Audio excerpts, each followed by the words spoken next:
Hi, I'm Carlin Borisenko. In early 2020, I was the knitting Democrat who accidentally went viral on the internet for going to a Trump rally and then left the party. I became the conservative darling, was on all the shows, traveled around the country, and then realized that conservatives were no better than Democrats. If there's one thing that I've learned, it's that both political tribes are two sides of the same coin. But it wasn't all bad. On my journey, I became obsessed with understanding the woke ideology and the culture war. I broke the story of the city of Seattle doing segregated training with its employees. How bad has this stuff become? The city of Seattle has now put out, I'm not kidding you, this is according to Dr. Carolyn Borisenko, who's an organizational psychologist. The city of Seattle asked its white employees to voluntarily spend a day off in a training about their internalized racial superiority. I broke the story that led to the first ever federal lawsuit against critical race theory in the schools. I broke the Coke Be Less White story, one of the biggest anti-woke stories of all time. It got over 30 million views. Coca-Cola's corporate headquarters even had to change their outgoing voicemail. Throughout the past few days, you may have seen inaccurate reporting on the content of our recently launched diversity, equity, and inclusion training program. I exposed the schools in Burlington, Vermont for grooming middle school children live on the internet. They called me an unwoke cult leader for that. And the Vermont Human Rights Commission slandered me publicly as being a hate channel. I even got called a hero in Breitbart for exposing that the Washington Post was writing a hit piece on Christopher Rufo. I have broken story after story after story about what's going on in the public schools, from Cambridge, Massachusetts, to autistic sex education, to the Department of Education in Michigan, literally training teachers all over the state how to groom children. I wrote a book called Actively Unwoke, the ultimate guide for fighting back against the woke insanity in your life. I host a podcast all about fighting back, and I'm downloading all of my knowledge to you on my Substack, carlin.substack.com. The world is a crazy place. We are literally surrounded by cults on all sides. On this show, we're going to do a deep dive into all aspects of the culture war, and I will show you the dark, dystopian underbellies on both sides. Here are the commitments I'll make to you. I will always tell you the truth. I will always bring you receipts. And if you stick with me, I promise you will see the world differently. Welcome to the cult. Please mount that like button for me and subscribe if you feel so inclined.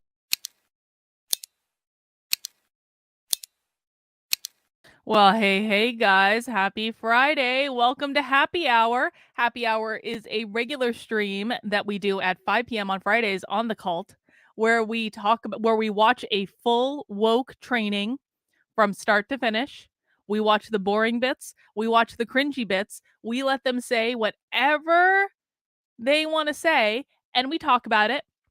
And maybe we have a drink or two here or there. I do have 4 specialty craft beers in my little cooler right by my chair. We're going to talk about those in a second. If you are drinking something fun for happy hour today, please make sure you chat in. Let us know what you're partaking of on this glorious Friday afternoon. It is actually really beautiful in New Hampshire. I don't know where the weather is anywhere else, but it is like basically perfect. It's nice and sunny, but it's not like too hot, but it's like nice. You can be outside without a sweater or anything. So that's pretty great. I was pretty happy about that. And guys, we are going to be continuing on our theme of the last week with socialism and reproductive justice and all of that good stuff. For those of you who don't know, a little less than it was but 1 week ago today, at this very moment, that I was driving out to Northampton, Massachusetts to spend the night in a hotel the night before the Socialist conference that I attended all day last Saturday. And do you know who else attended the Socialist Reproductive Justice Conference at Hampshire College last Saturday? Amy Littlefield. Amy Littlefield also was present, although I did not run into her. I was so upset because, Amy and I have a little bit of a history, because when I was kind of not really, but sort of running for governor of New Hampshire, but not really because it wasn't like a real campaign or anything, but Amy thought it was a real campaign. And Amy decided to write a hit piece on me. It wasn't specifically on me, like I was mentioned among other people, but it was like, I was like, Amy, I'm pro-choice. And she's like, not pro-choice enough. And I was like, All right. I guess it's not enough to be pro-choice anymore. You have to be like an extremist abortion activist to be considered pro-choice nowadays. Anyway, Amy mentioned me in her hit piece in The Nation, like right before the election, but that didn't really bother me that much. I didn't honestly even really think either way of it, until I realized that my friend Amy had recently done a presentation in conjunction with the Institute for Research on Male Supremacism, which is a real thing. And I know the Institute for Research on Male Supremacism is a real thing because the executive director and founder of the Institute on Research for Male Supremacism actually gave one of the breakout sessions that I attended at the Socialist conference. So, if you guys haven't been following along with my release of the information from the Socialist conference, I have done a lot of articles so far. I've been publishing them on my Substack, Carlin, Karlyn, .substack.com. This is my main Substack. This is the one that you want to be subscribed to. If you are subscribed to none other of my Substacks, you want to make sure you're on this one because I'm slowly but surely trickling out information from the Socialist Conference because there's just so much to tell.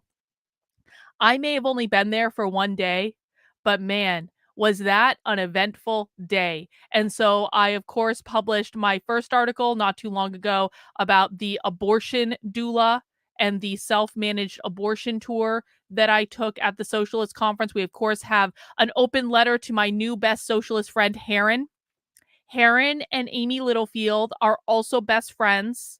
Heron and Amy Littlefield have written articles together, so I'm sure that they have had conversations about this. But I'm still hopeful that my new best friend Heron is going to agree to come on the channel and have a civil conversation with me. Dare to dream. I wrote this article about the Socialist Conference about the abortion storytellers. The reason that the article is titled The Abortion Storytellers is because there was not one but two breakout sessions at this conference literally teaching women how to tell the story of their abortion. And in the bios of one of the presenters, she said that she had been an abortion storyteller for the last 6 years. So I feel like I'm just directly quoting the Socialists, just so we're all on the same page. I'm quoting them accurately. I released this article, which was a funny coincidence.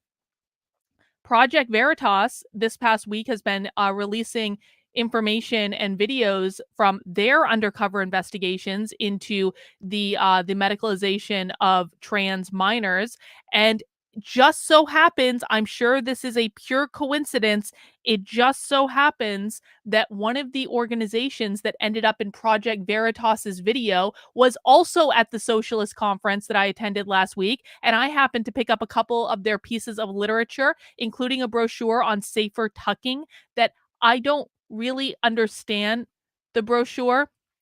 I made Victor look at the brochure and this helpful diagram last night, and Victor assures me, because he has the equipment, I don't have the equipment. I can't, like, Victor assures me that it is not possible to stretch your balls to that extent and then tape them to your stomach or I mean, we haven't experimented yet though.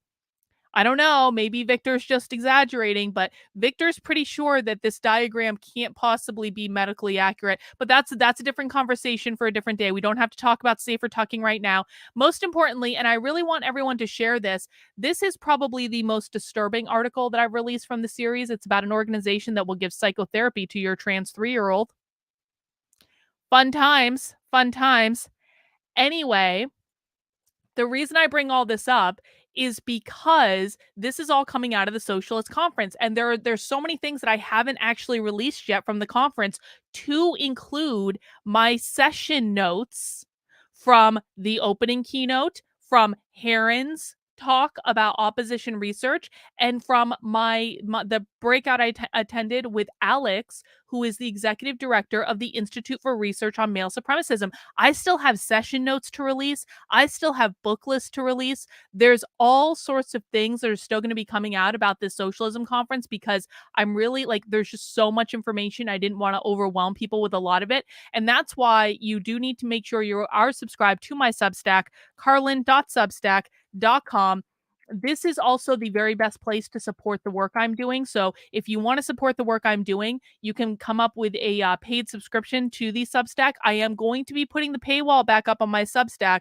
I've kept it down this week because I think this information from the Socialist Conference is important, but it is going to be going back up. So if you want full access to all of my articles, all my work, all my back archives, make sure you're signing up for a subscription, $5 a month, $50 a year. Now I'm going to tell you guys, I really hope at least one person on this stream signs up for a paid subscription during this stream, because I am one paid subscription away from like a milestone in Substack, and it would really just make me happy. So if you appreciate the work I'm doing, I am completely 100% funded by you. And so if you appreciate it, then go ahead and join my Substack. If you don't want to join my Substack, there are other ways you can support my work. You can go to activelyunwoke.com/support. There are links in the description below. You can sign up as a paid member on my locals. You can sign up as a paid member on my Patreon. You can make a one-time gift through that site if you would want to. There are other ways to do it as well. And when you do sign up as a supporter of my work, you are going to get access to 2 Zoom calls with me every single week. These Zoom calls are private. They are unrecorded. They are with my supporter community. You will get access to each of those Zoom calls if you'd like to attend and have a moment of sanity in this otherwise crazy world. You will also get access to my supporter Discord. My supporter Discord is where we do movie night, and we do have a movie night coming up this Sunday. We are rounding out my month of narcissism. Sadly, I feel like I didn't even live up to my month of narcissism for my birthday month, for people who don't know. And we are going to be watching The Wolf of Wall Street on Sunday at 8 p.m. in the supporter Discord. It is an awesome movie. I mean, talk about a narcissist movie if there ever was one. I mean, maybe American Psycho would be a little bit more narcissistic, but I've seen American Psycho like 87 times and I wanted something new. So we're going to watch The Wolf of Wall Street. That's going to be amazing. And that's going to be on Sunday in my supporter Discord. As a reminder for my supporters, there is also a Saturday writers group tomorrow, and it's kind of a writers group, bitchcraft kind of combo thing. And you can attend that before we do Socialism Saturday. Speaking of Socialism Saturday, if you are new to my channel, we watch Real Socialism every Saturday at 6 p.m. This is not to be confused with Happy Hour. Happy Hour is more of like a general leftist woke training. Okay, we talk about socialists sometimes on Happy Hour, but Socialism Saturday is the farthest of the far left. These are real socialists, Marxists, communists. And just in case you're new to my channel, I just thought, because I had so many new subscribers, and welcome if you're new, I just thought I would throw you right into the deep end of Socialism Saturday, which is abolish the biological family. This is a real thing. This is not made up. This is not just a talking point. There are actually real live socialists that are pushing this as part of an agenda, and they work for Ivy League universities. And this is a topic that's being lectured about at Ivy League universities. And we're going to be watching my very favorite abolish the family activist. Her name is Sophie Lewis. Sophie has written 2 books on abolishing the biological family. She wrote one called Full Surrogacy Now, and she wrote one that is just called Abolish the Family. I think that's the title of it. Anyway, so this is real, and you're going to hear from Sophie herself, and she's going to explain what she means by abolish the family. And this is how we got into socialism on this channel. This is why I went to the Socialist Conference. I was like, I've been doing Socialism Saturday for months. I might as well go see socialism in person. And you can join us and join in on the fun tomorrow at 6 p.m. It'll be great. One more thing, guys, before I jump and I show you my beers, I just want to remind everyone that in addition to my normal Substack, carlin.substack.com, I also do have a Substack specifically for my YouTube show, which is called The Cult. Happy Hour is underneath The Cult. Socialism Saturday is underneath The Cult. They're like specific segments within The Cult. And if you want to be notified prior to the show about what we're going to be watching and some show notes, what you can do is you can sign up on thecult.substack.com. And when you sign up, you will basically get an email a couple hours before I go live. I try to do it earlier, but sometimes it's just, a little bit later because I have stuff to do too. And what that email is going to have in it is basically, here's what I'm covering on the show today. And that way you can decide if you would like to come and join us. So for example, yesterday, if you were signed up, you would have gotten an email saying, we're going to talk about Project Veritas. We're going to do this thing where we're listening to a narcissist talk about Trump and DeSantis. We're going to watch watch Texas House of Representatives, so that you can decide if you want to come and join us, and you can get show notes. I also have a full video archive that I'm building out on this site just in case something happens with YouTube. And there is also now an audio only podcast that is accompanying the cult. You can get it on Apple and Spotify, and you can find your links at thecult.substack.com. So if you just want an audio only version of the segments that I've been doing, go ahead and subscribe to that. And then you can pick and choose what you want to listen to, when you want to listen to it. You can listen to it on the go, stuff like that. If you appreciate it, I hope you will consider leaving a positive review on Apple Podcasts. That would really help me out. But a lot of people have always requested that I do an audio only podcast. And so I'm starting to kind of formalize the show a little bit. And so I thought I would fulfill that request for you guys. And if you appreciate it, again, please make sure you consider supporting the work I'm doing over on carlin.substack.com. I do not have this Substack, The Cult, monetized yet. Although a couple people have already pledged in their support, which I really do appreciate. But my main Substack is where you want to do that. And that's going to work out. That's going to work out best for all of us, I promise. Everyday Therapist, hi from Scotland. I hope you're having a great trip, Everyday Therapist. So, guys, that's what we're doing today. We are watching this anti-abortion strategy session with journalist Amy Littlefield. And by the way, I want to say, when I call Amy Littlefield a socialist, Amy might take umbrage with the fact that I'm saying she's a socialist pro-abortion activist.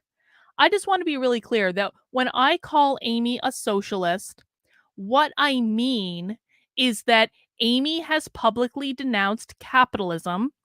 And if you're publicly denouncing capitalism and publicly talking about the evils of capitalism, then you're just leaving me no other option but to assume that you are indeed a socialist. And if you are not a socialist, Amy, then you need to tell me what you are. Because if you're denouncing capitalism and you're using words that make it seem like you believe the world is a Marxist power struggle of some sort, I'm sorry, Amy, but I'm just going to assume that you're a socialist. We speak in plain language on this channel.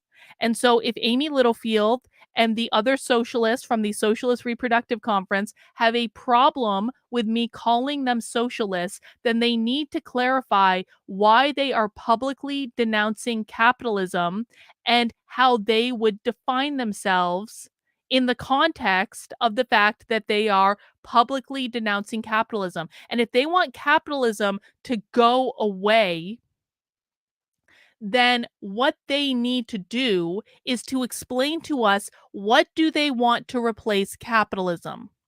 Because I'm just going to venture a guess that if Amy were to, I don't know, describe what she wants to replace capitalism, that it's going to be some sort of like dictatorship of the proletariat.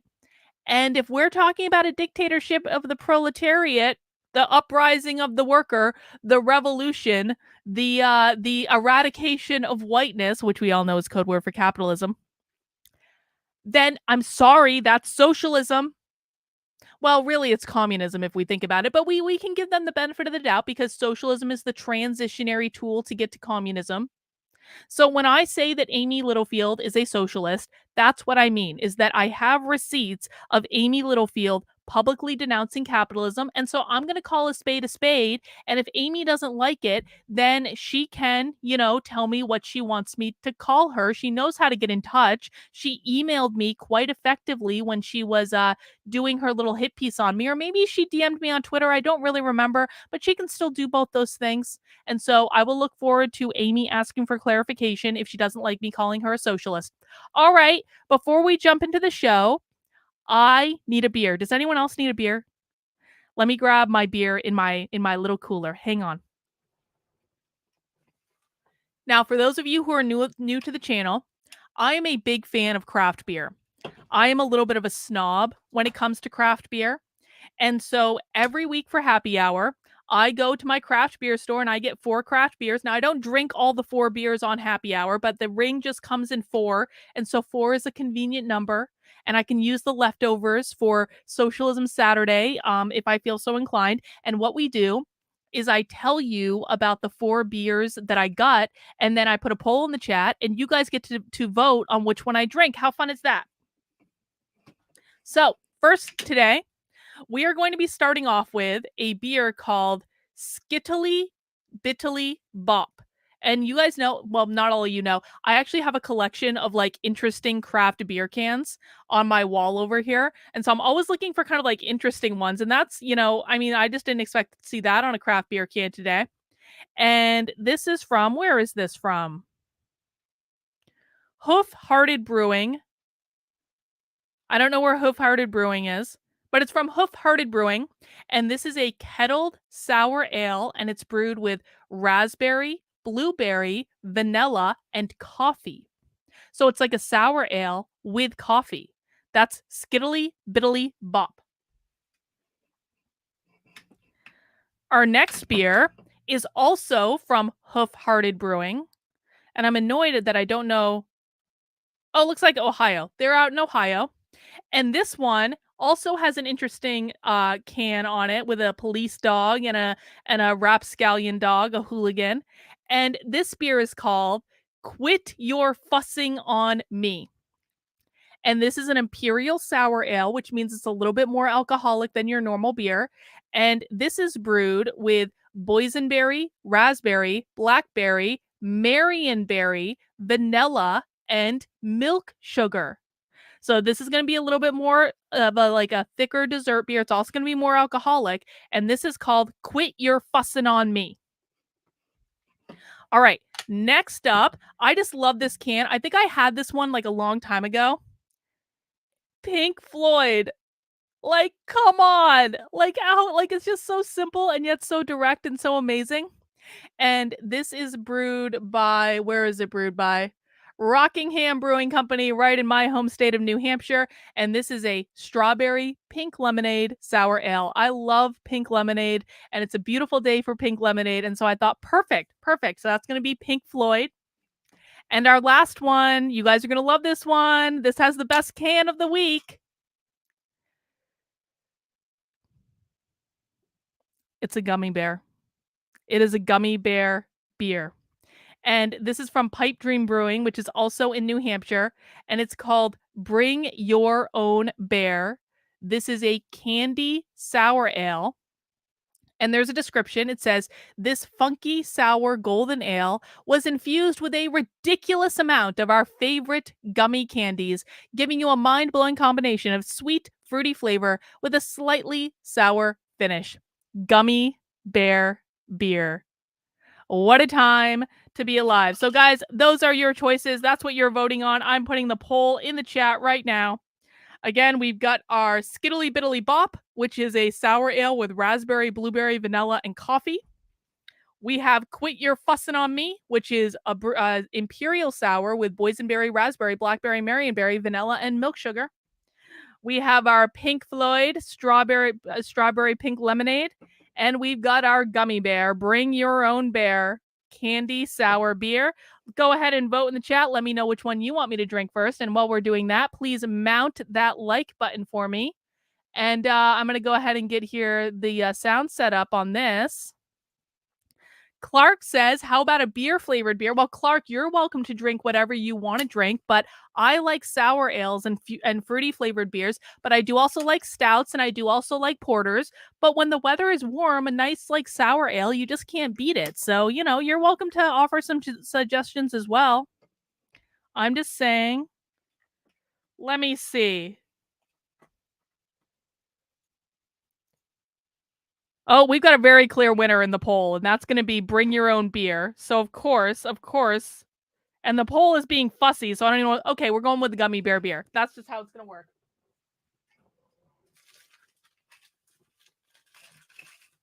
And again, if you're drinking something fun today, please go ahead and put it in the chat for us. Let me do this pour, and let me show you guys what the beer looks like. And then we're going to get into our presentation for the day. Oh, little beer explosion. Not to be confused with the great beer explosion of the chocolate stout that we had like a month ago that exploded all over my desk. All right, let's see. Oh, it's nice and pink. You guys know I like a good pink beer. I hope it's nice and fruity and sweet and candy-like. It's a beautiful pink. Cheers, everyone. Happy Friday. We made it through another week. Cheers. Oh, it does taste like candy. Oh, shit. Why is the poll still going? I ended the poll like half an hour ago. Anyway, we've got our beer. We're ready to go. Let's jump into our presentation for today. And again, we are watching Amy Littlefield talk about the history of anti-abortion activists. Guys, let's get this party started. Okay, I think we're going to go ahead and get started. This also will be recorded and will be up on our new website as well as on our YouTube channel later. So we'll let people file in, but I'm sure people will be watching later if they're not going to attend in person. But yeah, just to get us started, my name is Chancey Callahan. I am the program coordinator for IRMS and the new program coordinator I started about a month ago. So still getting the hang of things. It's been really great working with Alex so far and getting to know more about the institutes specifically. And of course, that's what we're here to kind of discuss a little bit. But I definitely want to thank Amy Littlefield for being here with us to talk about, anti-abortion strategy specifically and kind of pushing back against that. And so I want to give a short bio for Amy, if I may, and that it was included on this flyer, but I'll say it just in case. The Institute for Research on Male Supremacism is pleased to welcome journalist Amy Littlefield for a deep dive into the history and strategy of the anti-abortion movement in the United States. Amy Littlefield is the abortion access correspondent for The Nation and a freelance journalist who has covered reproductive health and justice for the New York Times, Reveal, the New Republic, and many more outlets. You can read more of her work on Kansas, how Kansas kept abortion legal, and her co-authored article with Heron Greensmith on the leaks with anti-trans legislation, which I'm sure you will get into a little bit as well today with us. And we also have Alex here, who is the executive director and co-founder of IRMS. So really excited about this conversation. How things will go. We have a few prepared questions, but anyone who is on the webinar can leave questions in the chat. I'm processing that order right now. We'll also have a designated time after Amy gives her remarks as well. So if you want to leave the question in the chat for me to ask, I can do that. I'm the moderator today. But you can also use the raise hand function during the Q&A section to ask, Alex or Amy anything you would like during that time. But I think I'm gonna, go ahead and turn it over to Amy at this time. We'll have a little bit of time afterwards to talk a bit more about the training institutes, of course. But yeah, go ahead, Amy. Thank you so much, Chancey, for that introduction. And thank you, Alex, for inviting me to give this talk. This is such a cool series and such an interesting, fascinating subject to be able to engage with you all. I hope we can have a conversation. So feel free to, interrupt, raise your hand, ask questions as we go along. I'm eager to learn a lot from you all as well. And so I thought I would sort of give an overview of a few key moments in the history of the anti-abortion movement. I am a journalist, not an academic, so I'm coming at this with this sort of really maybe obvious sounding questions that keep me up at night these days, which is how did a group that represents a statistically fringe point of view actually, right? The percentage of people who actually want abortion to be totally banned is quite small and has been for a long time. How did that group organize so effectively? And I'm going to tell you exactly how they organize so effectively, Amy, because of people like you. That is how the pro-life movement organized so effectively, because of people like you. because of people like you who couldn't deal with the fact that some people actually have like reasonable common sense like solutions. Like Amy, you wrote a hit piece on me in The Nation because I'm not pro-choice enough for you, because my position of first trimester with exceptions for rape, incest, and life of the mother wasn't good enough for you. That's how the pro-life movement got so much power. Because when people come along and they're like, yeah, I don't like abortion all that much, but like, I can understand that there might be some situations where we need to make provisions for it, but I'm not in favor of this shout your abortion, celebrate your abortion, wear earrings with dead babies bullshit.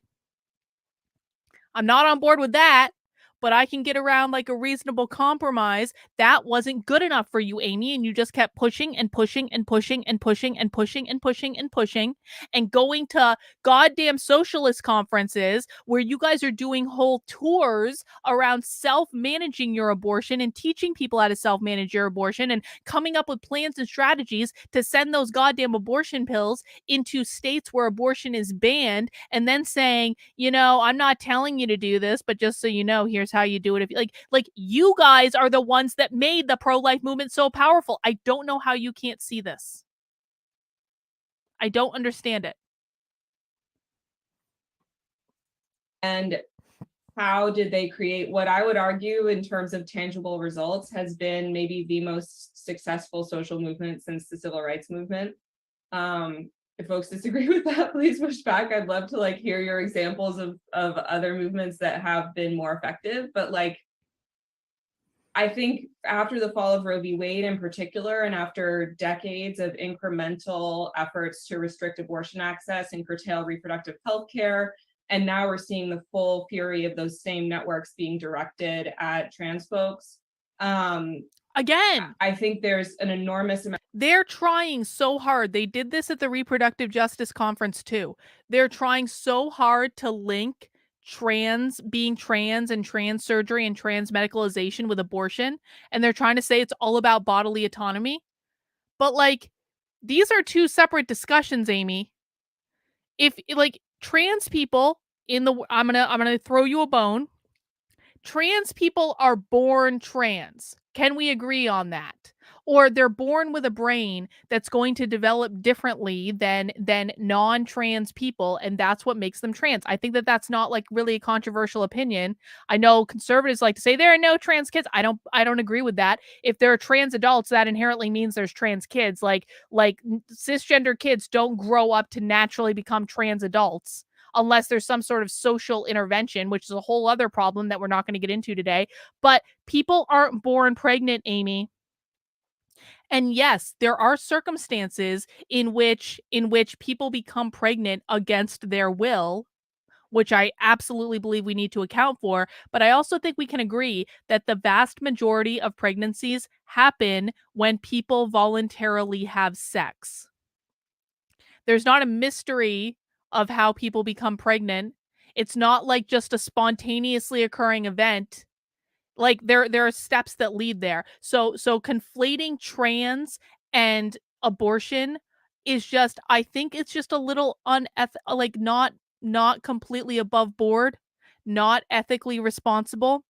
I'm not expecting a pro-abortion socialist to be the most ethically responsible person, so I guess I'm not really that surprised. But I think that most normal people can acknowledge that these are not the same thing. You're trying to make them the same thing because this all exists under your absurd socialist ideology where you are the oppressed minority and you're trying to instigate a revolution of the oppressed to create a dictatorship of the proletariat. Amount of power, both at the elite level in terms of our institutions and at the grassroots level, in terms of folks who are making phone calls, sending postcards, organizing, conducting civil disobedience. I think this is a really important social movement to study. And so I've spent many years covering abortion rights and covering abortion access and talking to people who are engaged in the struggle to expand abortion access. And that's been sort of like my beat. I cover it for The Nation, like I write about abortion rights. But in the past few years, I've tried to be more intentional about engaging more with anti-abortion folks, because I think we really need to understand. You don't understand anti-abortion folks. And we need to understand their strategies, and we need to understand how. Amy Littlefield quite literally believes that I'm anti-abortion. Like I am literally pro-choice. And Amy Littlefield, because she expresses no intellectual curiosity at all, quite literally has convinced herself that I'm anti-abortion. Her BFF Heron did a whole Twitter thread about me the other day where she said, "This anti-abortion activist." I am quite literally the least anti-abortion person that you will probably meet in your life in the anti-woke space. But no, that's not good enough. And the reason I say that is Amy's saying it's so important for us to understand the anti-abortion movement. Amy, you have no interest in understanding the anti-abortion movement because you wrongly characterize people who aren't pro-choice enough for you as anti-abortion. They've co-opted the strategies of the civil rights movement and used that terminology and those strategies to their advantage. So I've been spending a lot of time with a few grassroots activists on the anti-abortion side that I think are particularly interesting. Who? And I'm working on a book project about the anti-abortion movement now. So I'll sort of try to test drive some of the ideas and people that I'm oh, good. We're gonna find writing out, about apparently. and thinking about. And would love to hear what you all think and what your questions are. So I will launch in, and let me see if I can share my little PowerPoint here. Cool. Can you all see this? Yeah. So a lot of my previous work on this topic has sort of focused on what the abortion rights side did wrong. I wrote a piece for the New York Times Sunday Review that was about where. Oh, hang on. Sorry to interrupt, but I just want to do a shout out for a Liz Papa over on Rumble. And a Liz says, "I'm wearing a Pork Fest shirt from Unwoke Art," which I appreciate. Guys, if you want to check out my merch store, you can go to unwokeart.com. I have a Pork Fest special collection at the moment. I will also have a tent at Pork Fest. So if you're coming to Pork Fest, you can find me. I'm going to be in the naked area of the campground because that's just where I could find a tent. But you're going to be able to buy my merch, and it's really cool, and I'm really excited about it. And if you want to get a sneak preview, you can go to unwokeart.com. A link is in the description below. You can check out my special Pork Fest special edition. You can get a Socialism Saturday t-shirt, all that good stuff. Trendolin just placed an order for a great Pork Fest shirt on the stream. But I just wanted to do a shout out to Liz over on Rumble. Thank you for supporting my work. And she also asked, what do you think is taking their 3-year-old kids to or who do you think is taking their 3-year-old kids to those psychologists? Talking about the psychotherapist, really woke parents, far left progressives is who are taking their kids to those psychotherapists. Thank you guys again. Let's keep going. The pro-choice movement could have done things differently. I talked to more than 50 folks in the reproductive health rights and justice movement for that piece. And there are a few key themes where I think the abortion rights and pro-choice movement did not succeed. Thank you, Gayla. I appreciate that. The anti-abortion movement actually did extremely well, and where the sort of strengths and weaknesses lined up in a way that the Be Different mug is the best-selling thing on that website. One of those was building state and local power, which is something that the anti-abortion movement did super effectively. We're seeing that play out today. These are state legislatures and city councils that are passing anti-abortion laws, that are passing anti-trans legislation, that are trying to curtail the teaching of critical race theory. This whole sort of raft of right-wing now they're pushing CRT into it as well. For the most part, it's almost like they're Congress, but at the state and local level. Of course, we also increasingly have federal courts that are. Oh, thank you, Bob, for letting me know. Send me a picture when you get a chance. Huge part of it is the failure to center women of color, to center people of color, to center Black women in particular. And so I want to start with the Hyde Amendment as sort of the moment where that failure really This was like the first major misstep. In my view, the Hyde Amendment is sort of where the battle for abortion rights, I think, was lost 3 years after Roe v. Wade. It was an incredibly decisive moment that I think wasn't recognized for what it was at the time. So 3 years after abortion became legal nationwide with Roe v. Wade, the Hyde Amendment was passed by Congress. And this was a piece of legislation that banned the use of federal funding for abortion. And it meant that most people who were on Medicaid could no longer get their abortions paid for by Medicaid. So instead, they would have to raise hundreds of dollars out of pocket, or they would have to stay pregnant. And vast numbers of people, according to the research that was done on the impact of the Hyde Amendment, did in fact stay pregnant. Other people sought out unsafe providers. Rosie Jimenez in 1977 became the first known person to die from the Hyde Amendment. She had received a Medicaid abortion before. She died from the Hyde Amendment. Can we just think about the way that Amy Littlefield phrased that? She didn't die because she got pregnant and then couldn't afford to get an abortion and then did something dangerous to terminate the pregnancy. No. She didn't die because of any of those things. She died because of the Hyde Amendment. These people quite literally want you to abdicate all personal responsibility. And that's how we know they're socialists. They want the state to have responsibility for everything and the individual to have responsibility for nothing. If, like, listen, man, and again, I'm pro-choice. But if you are getting a back alley abortion, that is a choice that you made. You, in all likelihood, unless you were assaulted, you made the choice to have sex. You made the choice not to be on birth control. You made the choice to not try to find a way to get a couple $100s with which to have a safe clinic abortion. And by the way, guys, I'm sorry, I don't buy into this. We just can't afford it. There are always ways to make a couple $100s if you need to. There really are. You can always make money if you need to. And don't tell me any differently. I make money in like 15 different ways. You made the choice every single step of the way. It is not the Hyde Amendment's fault that you died. You died as a result of your own choices. And I'm going to acknowledge she was probably in a tough position.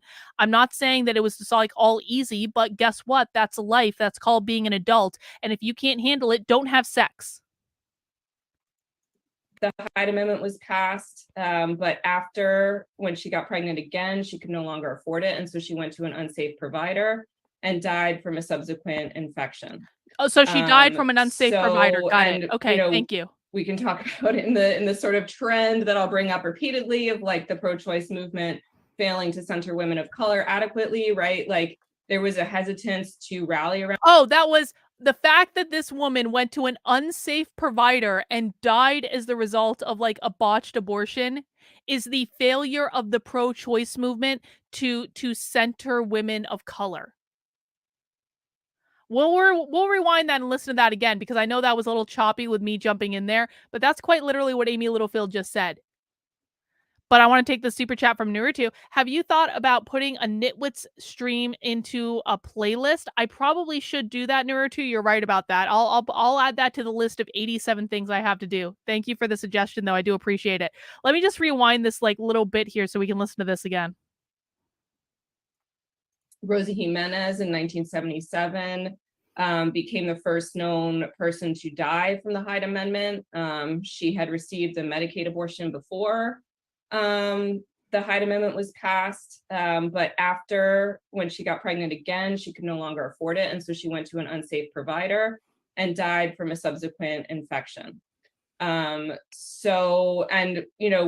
We can talk about it in the sort of trend that I'll bring up repeatedly of like the pro-choice movement failing to center women of color adequately, right? Like there was the pro-choice movement failed to center women of color adequately. And that's why this person died from the Hyde Amendment, not because she got pregnant when she couldn't afford to have more kids and then went to a bad abortion provider because she didn't want to raise the couple $100s to go to a different clinic. Like, it's all because the pro-choice movement didn't center women of color. This is how we know that Amy is a socialist. hesitance to rally around Rosa Jimenez, who was a single mom, who lived in a border community, who was Latina, who had had at least one abortion in the past, and a sort of thought that maybe one death wasn't enough, right? So the Hyde Amendment is a crucial moment in terms of like the racial and economic politics of abortion. And so I want to just like drill down a little bit on the anti-abortion strategy that went into this. Are folks familiar? Like maybe you've heard of the Hyde Amendment. You're like, okay, yeah, that's a thing I know about. Okay. So if you've heard of it, you probably know this guy, Henry Hyde, and his famous quote, "I would certainly like to prevent, if I could, anybody from seeking an abortion." Exactly, Brett. Unfortunately, the only Very vehicle racist, available is the Amy. Medicaid bill, right? So this is sort of held up as like, this was clearly a classist piece of legislation, right? They were like, gee, we'd like to restrict it for everybody, but we can only ban it for poor people. They're the only ones we can control, and so we'll pass this. What's interesting that I found in sort of digging into the history of the Hyde Amendment is that it wasn't actually Henry Hyde's idea. So in 1973, the same year that Roe v. Wade came down, Senator Jesse Helms passed the Helms Amendment. This was similar to the Hyde Amendment. It banned abortion funding in the Foreign Assistance Act, so it had to do with abortion funding overseas. And, you know, surprise, surprise, in the, you know, racial policies in the United States, like no one really noticed this or cared about it or made a big stink about it at the time, right? It didn't affect people domestically. It was about overseas aid. And then in the few years after that, we saw unsuccessful attempts to try to get a version of that passed in the United States that would impact folks on Medicaid. And interestingly, the first version of it actually would have impacted contraception because of the way that it extended to abortifacient drugs and devices. It could potentially have been read to apply to emergency contraception and IUDs.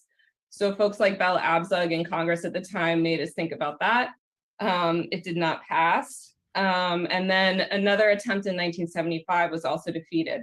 So 1976 rolls around, and a group of members of Congress who had been trying to get this ban on federal funding through approached Henry Hyde quite intentionally. And I talked to one of the lawmakers who led this effort, Bob Bauman, and he was very unpopular, and he had tried to get this passed, and it had been like immediately defeated because he just was, like, by his own admission, kind of an annoying guy who liked to like drill down into procedure. And so he was like, look, Henry's charming, he's a good speaker, like we'll choose him. And that's how Henry Hyde became like the face of the anti-abortion This movement. gummy bear is legit. He was like sort of intentionally chosen as the front man for this. Very candy. I just think it's that's going a little down bit very of like quickly. interesting anti-abortion strategy. Another part that I want to highlight is like the behind the scenes advocacy that went on for the Hyde Amendment. In this moment, right after Roe v. Wade, the anti-abortion movement, its power basically comes from the grassroots infrastructure of the Catholic Church.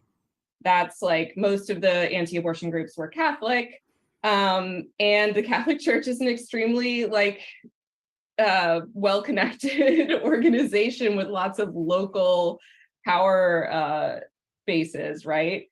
And so I talked with some academics who had written a paper about the Hyde Amendment because of what a fascinating piece of procedure it was. Like, it was different from other congressional measures in that it was like Remember, an attempt Kristen, to ban Amy is a abortion professional funding journalist. through, hi kiddo, through a appropriations bill, which is like kind of technical and nerdy and like wasn't really done and was kind of frowned upon. And so these academics had spoken with Mark Gallagher, who was a lobbyist for the Catholic bishops for a long time. And he said the organizational structure of the Catholic Church is an absolute dream. And he described this system where they would tax each Catholic in the diocese a penny, and they were able to raise huge amounts of money to support their anti-abortion efforts. And there's an example of one of the early opponents of the Hyde Amendment, Dan Flood, who was a Democrat from Pennsylvania, basically giving this extremely impassioned speech denouncing the Hyde Amendment, calling it, saying he was anti-abortion himself, one of the many politicians who would say, I'm personally opposed to abortion, but he said a vote for this amendment is not a vote against abortion, it is a vote against poor people. That's what it is, as plain as the nose on your face. And there were other Democrats who picked up this same language. They said, look, regardless of what you might think about abortion, you can't just ban Medicaid funding and leave private funding alone. Like this is clearly, transparently unjust. And then Dan Flood, Mark Gallagher told these academics how he got every single Catholic pastor in his congressional district together to write a letter to Dan Flood, telling him like, hey, you can't do this. And he got the letter and he flipped. And so that was the organizing power of the Catholic Church. The National Right to Life Committee, which is the biggest, most influential anti-abortion group, one of the biggest to this day, but certainly back in the 1970s was the largest. So one of the things that I found was like so funny about the presentation I went to from Alex, who is the director of the Institute for Research on Male Supremacism, who is hosting this webinar right now with Amy. So Alex, when I was in her presentation at the Socialist conference, went through this long history of how the right has built up these activist organizations, and they funded these far right activist organizations, and they were specifically focused on extremist messaging in these activist organizations. And she basically talked about like what happened in the 70s and the 80s with the right organizing and all of that, like, decades ago, like 40 years ago. And so I asked Alex, I raised my hand very bravely because I was pretending to be a socialist at this conference. And I said, but like, I think that the history of what you're talking about is really good and informative, but what is the right doing now? And it was so funny because I was just like, I was trying to like ask it in the most like dumb way I could, like how, like, you're the Institute for Research into Male Supremacism. So can you tell me how the conservative right is organizing now, like today, like what they're doing now? And actually, when I asked that, the students in the room were like, yeah, what are they doing now? And do you know what the answer was? It was something to the effect of, they're just existing off of the organization that they did 40 years ago. Like the director of the Institute for the Research into Male Supremacism could not tell me what the political right is doing now in terms of organizing, because she basically said they created all these organizations 40 years ago and now they're experiencing the benefit of having created those organizations. I was like, so you're saying they aren't doing anything now then? Like, it was so confusing to me because this is literally projection from the left, because the left did all this shit like 50 years ago with the Frankfurt School, and now they've got all these organizations built up and they've taken over all these institutions, and they seem to be completely oblivious to the fact that they've done this, but they're accusing the right of doing it. It makes no sense. Anyway, I thought that was funny since Amy's going on a huge diatribe into like anti-abortion legislation from the 70s, and I kind of wonder if she's going to say the same thing. Was originally started by the National Conference of Catholic Bishops.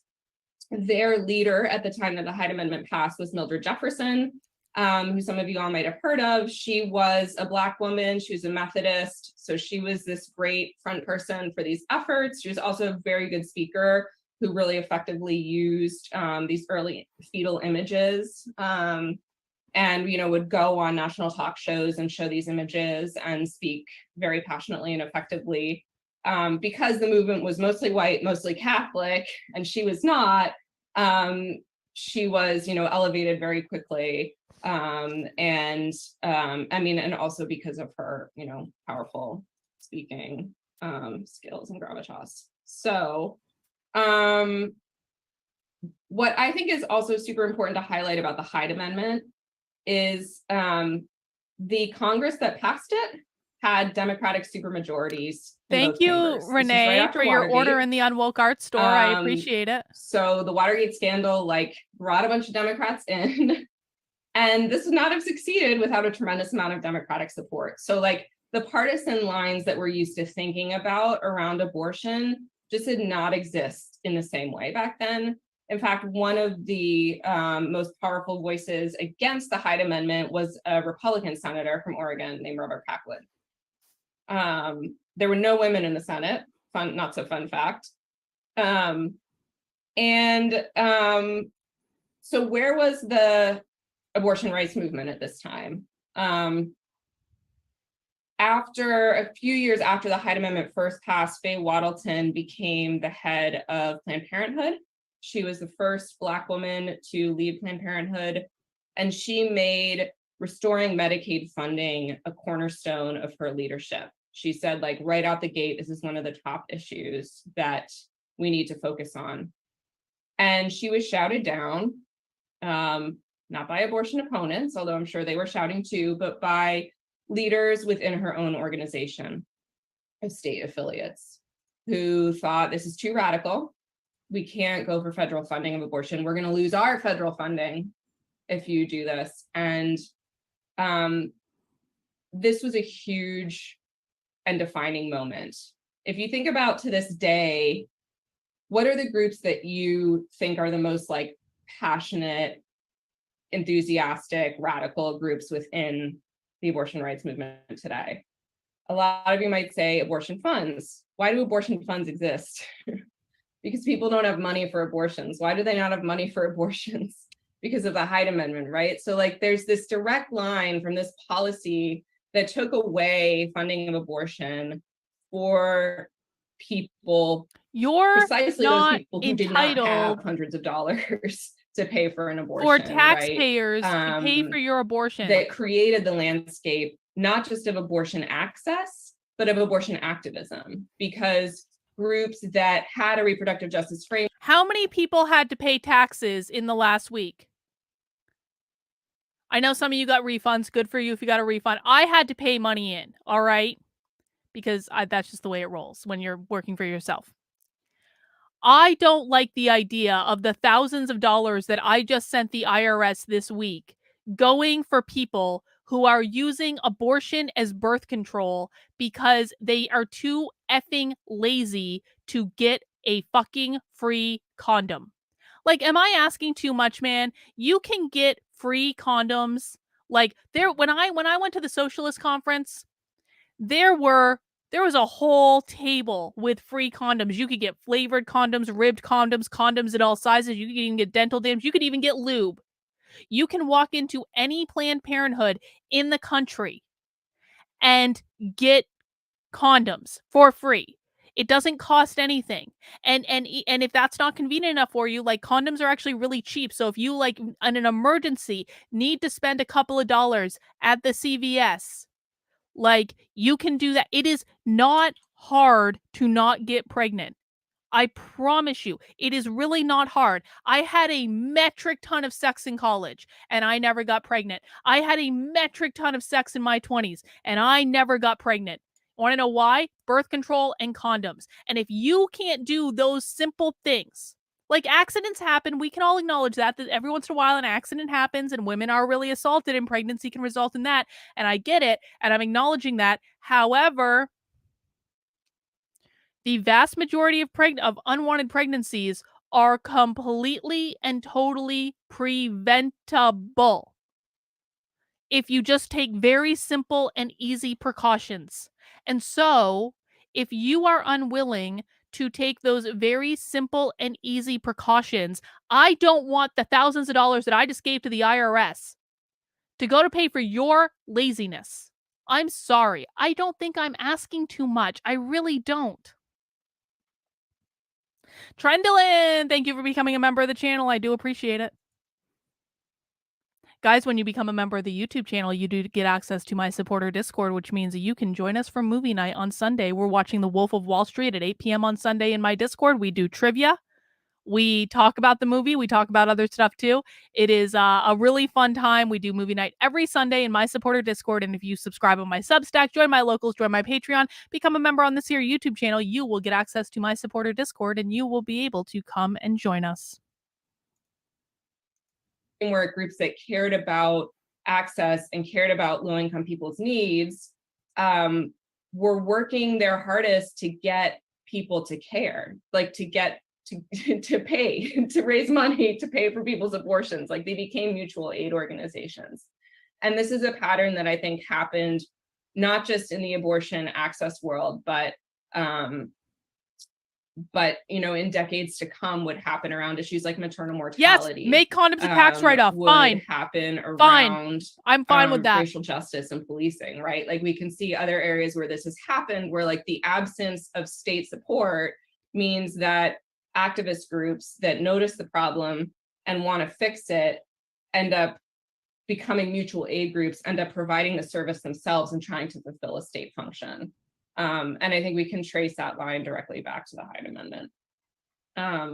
Questions, thoughts, feelings about the Hyde Amendment before I move on? No, let's move on.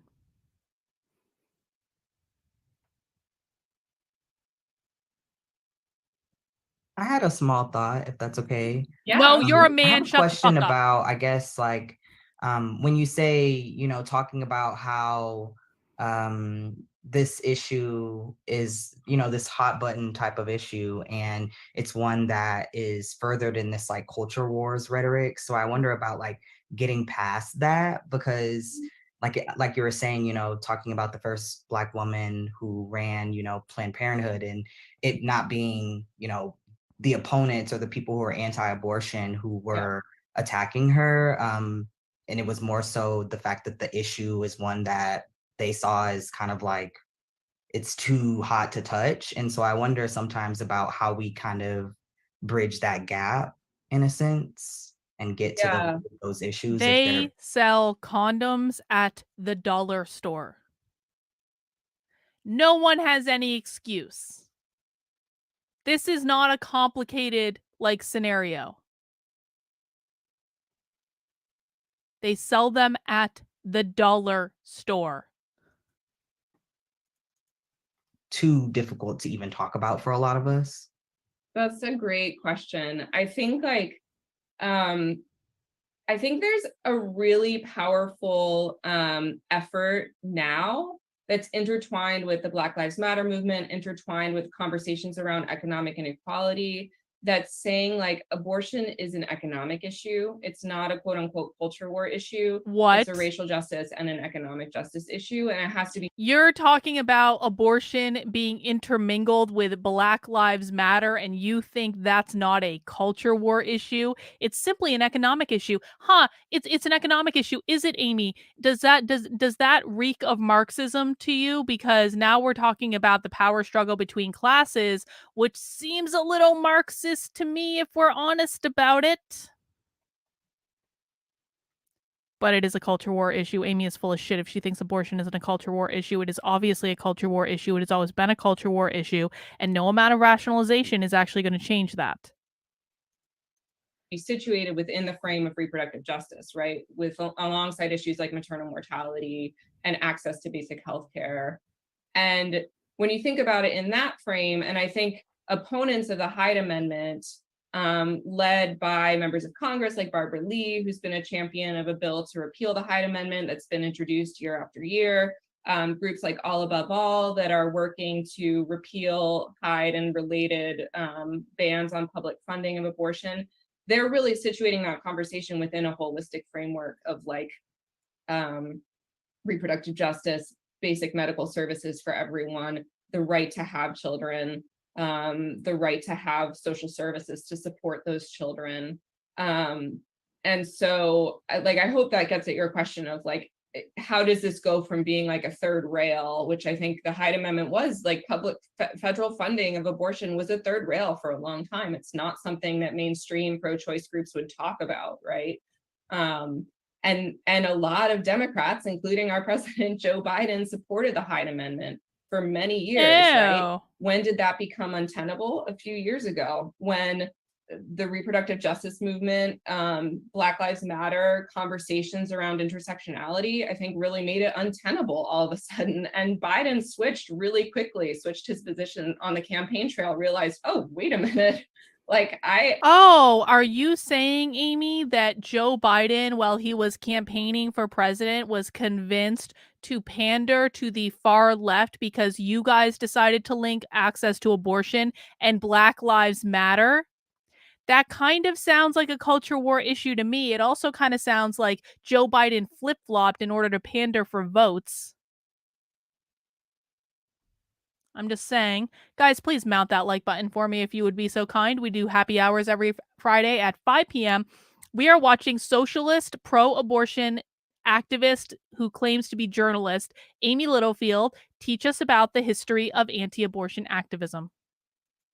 This is no longer a mainstream position, right? I better, come out in support of abortion access in every zip code, and this not being a matter of your geography or your race or your economic status. And so I think that's a win for the reproductive justice movement and for groups led by people of color that are trying to change the conversation. I think the fact that it wasn't part of the mainstream conversation for a long time had a lot to do with white leadership, had a lot to do with this sort of defensive position that the movement took for a long time, which was to sort of defend against abortion bans through the courts, to choose to not fight measures like 20-week bans that maybe seem strategically, oh, we might lose, this could be risky. And I think there's a change happening in that conversation that's good, that's long overdue. That was a long answer to your question, but I appreciate it. No, thank you. And I'm sorry to interrupt. I was just like, I have this question I might forget, but please. No, don't be sorry. I welcome the conversation and the questions. All right, let's stop looking at Henry Hyde's face. So the next sort of really important moment that I want to highlight is 1980. And Ronald Reagan, the first, quote unquote, first pro-life president. There were presidents before that who recognized the power of abortion, who saw that the Christian right was kind of starting to form and build power. There was a moment when Richard Nixon was president where he was about to sign a bill that would have given us basically a version of universal childcare. And Pat Buchanan was like, hey, this is communism, and wouldn't it be good if you vetoed this and we could do this whole family values? Is that how Pat Buchanan spoke? I don't like Pat Buchanan at all, but and he did, and I'm sure that's pretty much not how he spoke. And so then 1980, Reagan comes in. Reagan, who had signed one of the most liberal abortion laws when he was governor of California, then comes in as president. He's fully embraced the anti-abortion movement. He was recognized the power of the Christian right. And the person I put on this slide is an activist that I've been following named Monica Migliorino Miller. She's been part of the civil disobedience wing of the anti-abortion movement for many years. Has anyone ever heard of her? And she told me about how she I've never heard of her, worked for Democratic candidates early on, sort of before she fully entered the anti-abortion movement. But she felt like there's this shift that happened in the late 70s and then in 1980, where Democrats really started to gravitate to the pro-choice side. Republicans really started to gravitate towards the anti-abortion side.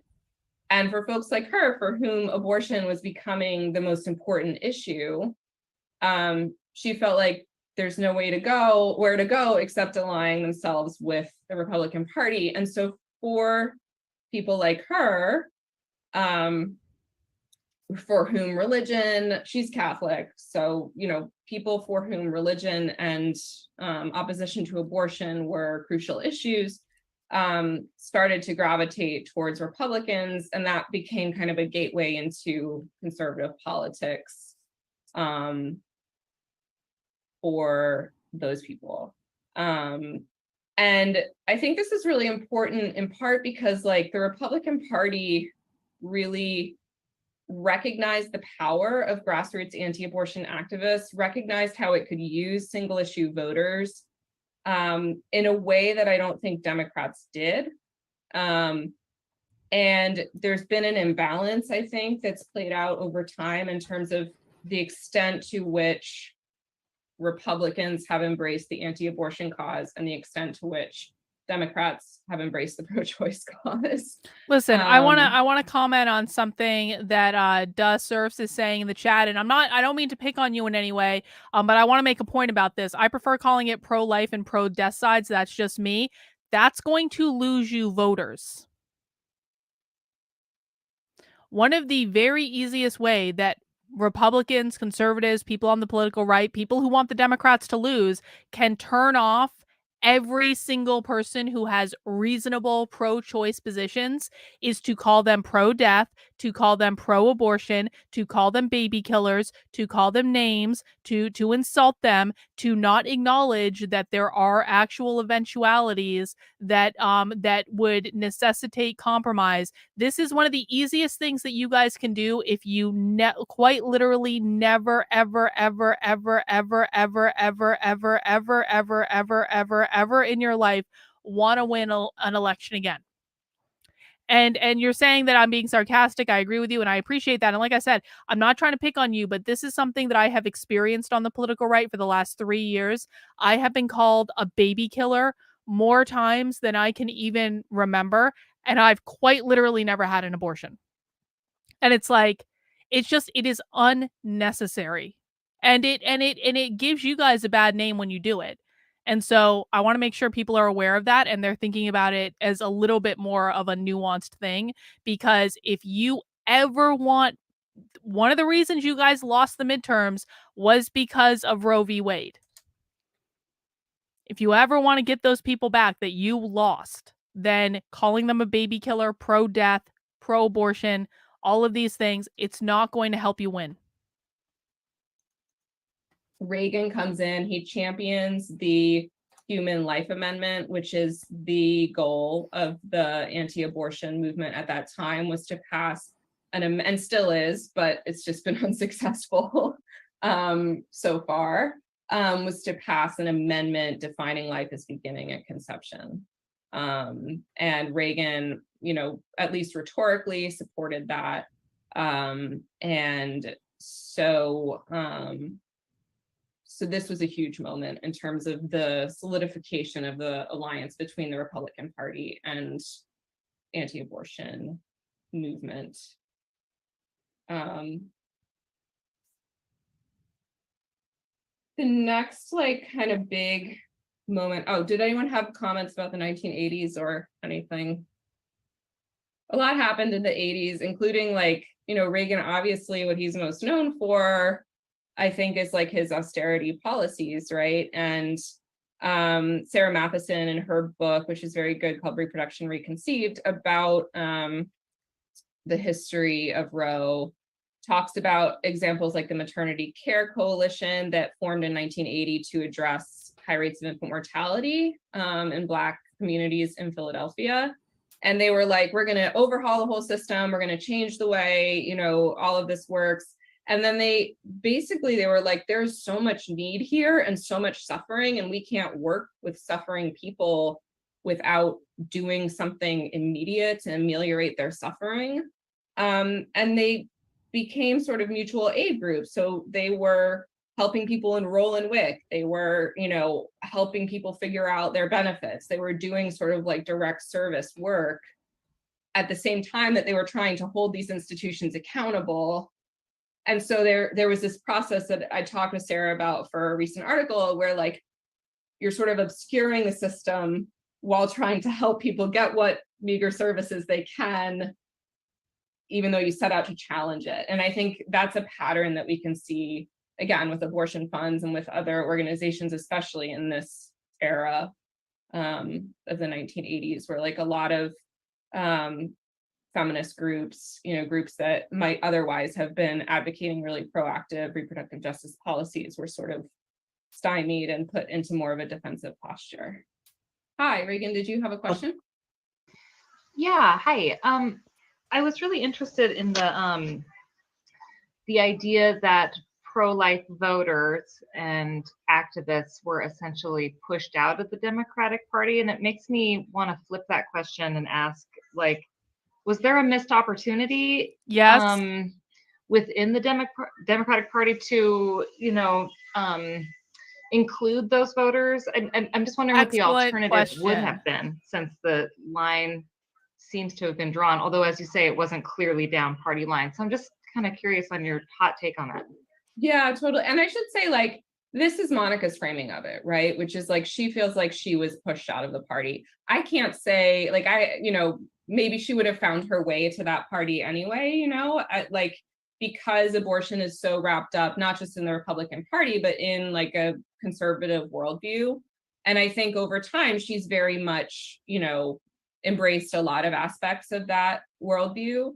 I don't know, and I also don't know how many people there are out there who are like grudgingly voting for Republicans solely on the issue of abortion and aren't also somewhat seduced by the racial politics of that party or, other aspects of their agenda. Amy's trying. So I should say, Amy's trying so hard to understand anti-abortion people that she thinks that all Republicans are racist and that they're engaging in racial politics, because Amy, is a serious journalist and definitely not an activist socialist.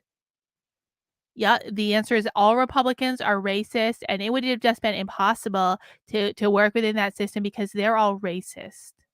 Serious journalist. Sure. Yeah. Okay. Like, I haven't studied the, numbers around that. I just had this conversation with this one person who I thought was really interesting, because she's written about seeing abortion as a human rights issue and seeing being anti-abortion as a liberal position. And that was maybe more of a thing back in the 60s and 70s. There were some folks who were mired in the sort of like steeped in the like anti-Vietnam War protest movements, who were anti-nuke, who were involved in civil disobedience around the war, and were also anti-abortion. But over time, they came to feel like such a fringe within those I'm going to circles tag Amy Littlefield right now on that Twitter. They branched off. So I don't know if I'm answering your question. Like, I think it's, I don't know, like, is there an alternative, right? Like the feminist movement, for example, like reached a place where I think pro-choice was sort of the, like, they weren't going to entertain an idea of being anti-abortion and feminist in a lot of cases, because it seemed to a lot of, at least to like reproductive health and justice activists I've spoken to, like this is sort of like the baseline. If you can't determine whether or not you have the right to continue a pregnancy, then like, how do we even move on to the other, feminist priorities on the list? And I do, like, I'll say in terms of like the Democratic Party, I do think there have been quite a few efforts to make the Democratic Party a big tent and to embrace anti-abortion folks. Like, I think even Nancy Pelosi, like Democratic leaders have not sort of been as vociferous. Seriously, Amy, come on. The abortion issue as Republicans have on the other side, right? I mean, on one end, you have like South Carolina Republicans. Well, okay, so I'm going to throw Amy a bone here. I will agree that Republicans are not good about embracing people who are not pro-life. And again, I say that because every single time that I say I'm pro-choice, even though I have really reasonable, like 3 months rape, incest, life of the mother exceptions, like I feel like that's reasonable. It's a reasonable compromise. And I've never actually had an abortion myself. And every time I say I'm pro-choice, I get called a baby killer up and down by the pro-life people. And every time I say, you really should have exceptions for women who've been raped, what I get told by pro-life Republicans is there's just not enough, Carlin. It's only onesies and twosies of women who get raped that actually become pregnant. And so we can sacrifice those women. It's totally fine to strap them down and to make, because there's only a couple of them. So Amy is actually correct in saying that Republicans do a really, really, really, really, really shitty job of welcoming people who have reasonable pro-life positions. However, Democrats also do a really, really, really, really, really, really, really shitty job of welcoming people who don't like abortion and don't think abortion should be celebrated and don't think abortion should be shouted. I quite frankly, I'm not a member of either political tribe. I think both right and left are insane. But if I was just judging on this one specific issue, I wouldn't have a home in either party. I wouldn't have a home in the Republican Party. I wouldn't have a home in the Democrat Party because I'm just like can we just have a reasonable compromise? And guess what, pro-lifers? If you don't want to get an abortion, then you don't have to. No one is going to force anyone to get an abortion. So if you don't want to, you don't have to. Introducing bills to literally implement the death penalty for abortion. And then you have, in a lot of cases, Democratic leaders do make room in the party for, Tim Kaine, Hillary Clinton's running mate, was personally pro-life. There's actually so I don't know.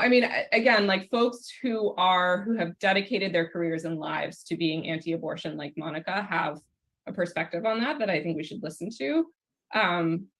But I don't know that I totally agree that that's what happened, right? I actually think Republicans saw an opportunity that Democrats. Well, so Bill is saying that argument doesn't work when people think they are fighting against legalized murder. Well, Bill, I hope you take solace in the fact that you will never win another close election for the rest of your life, that you are handing over control of absolutely everything to the absolute worst influence on the far left because you guys are having feelings about the fact that there are some people that see the world differently than you. And because of that, you are sacrificing every major election for the rest of your lives, the entire control of all the federal government, and basically sending us down the road into socialism. But I do hope they take solace in that. And Bill's saying, basically playing devil's advocate, I'm pro-choice. I'm able to understand their logic. It's bad logic. It's really bad logic. It doesn't work. Calling it logic is even laughable because if we were actually being logical, we could see that repealing Roe v. Wade is going to save 0 babies because of all the work that the left has already done. Yeah, and then Steve making a great point here as well. The irony is they're anti-murder, yet pro-death penalty. I'm not in favor of the death penalty at all. I think that the death penalty is barbaric, and I think we've absolutely executed innocent people, and one innocent person executed by the state is too many for me. War is also legalized murder. How many of them are supporting the war in Ukraine? Hypocrisy all around is what we're understanding.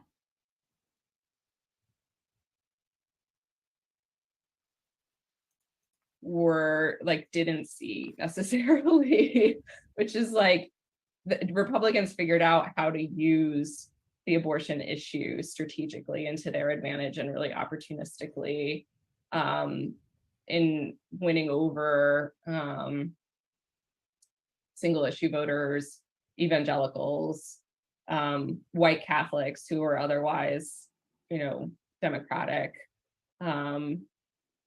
And I think Democrats, in part by sort of like hedging their bets, you know, Bill Clinton, like in the 1990s, it was all about safe, legal, and rare.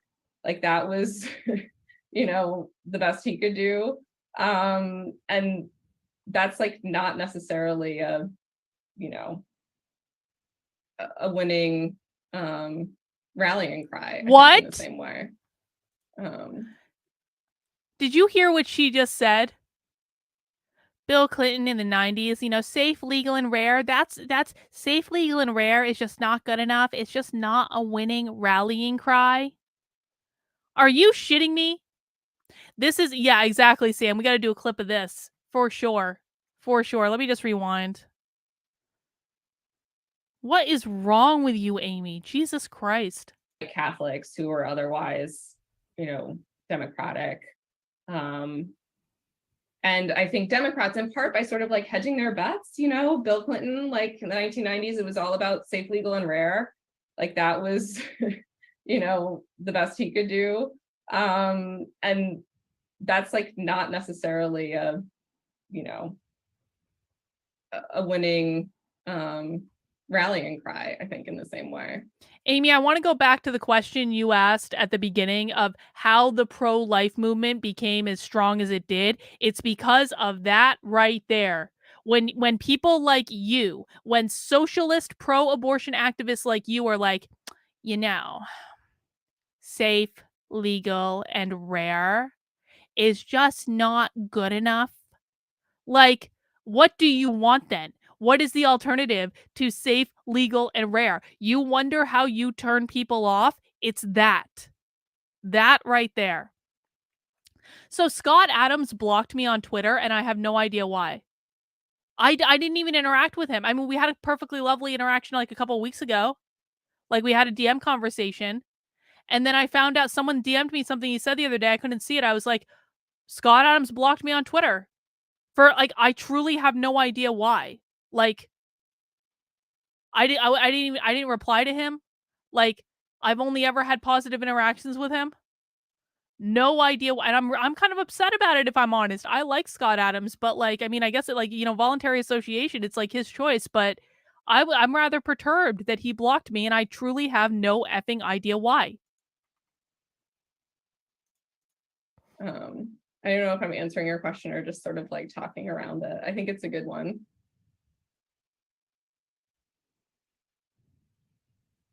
Other thoughts, questions?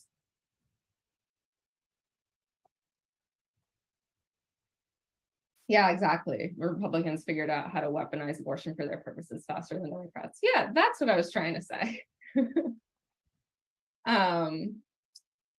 So the other moment that I wanted to highlight next in 1990, wow, I'm showing you guys the whole thing. Okay, is the Summer of Mercy. Are folks familiar with Operation Rescue, the rescue movement?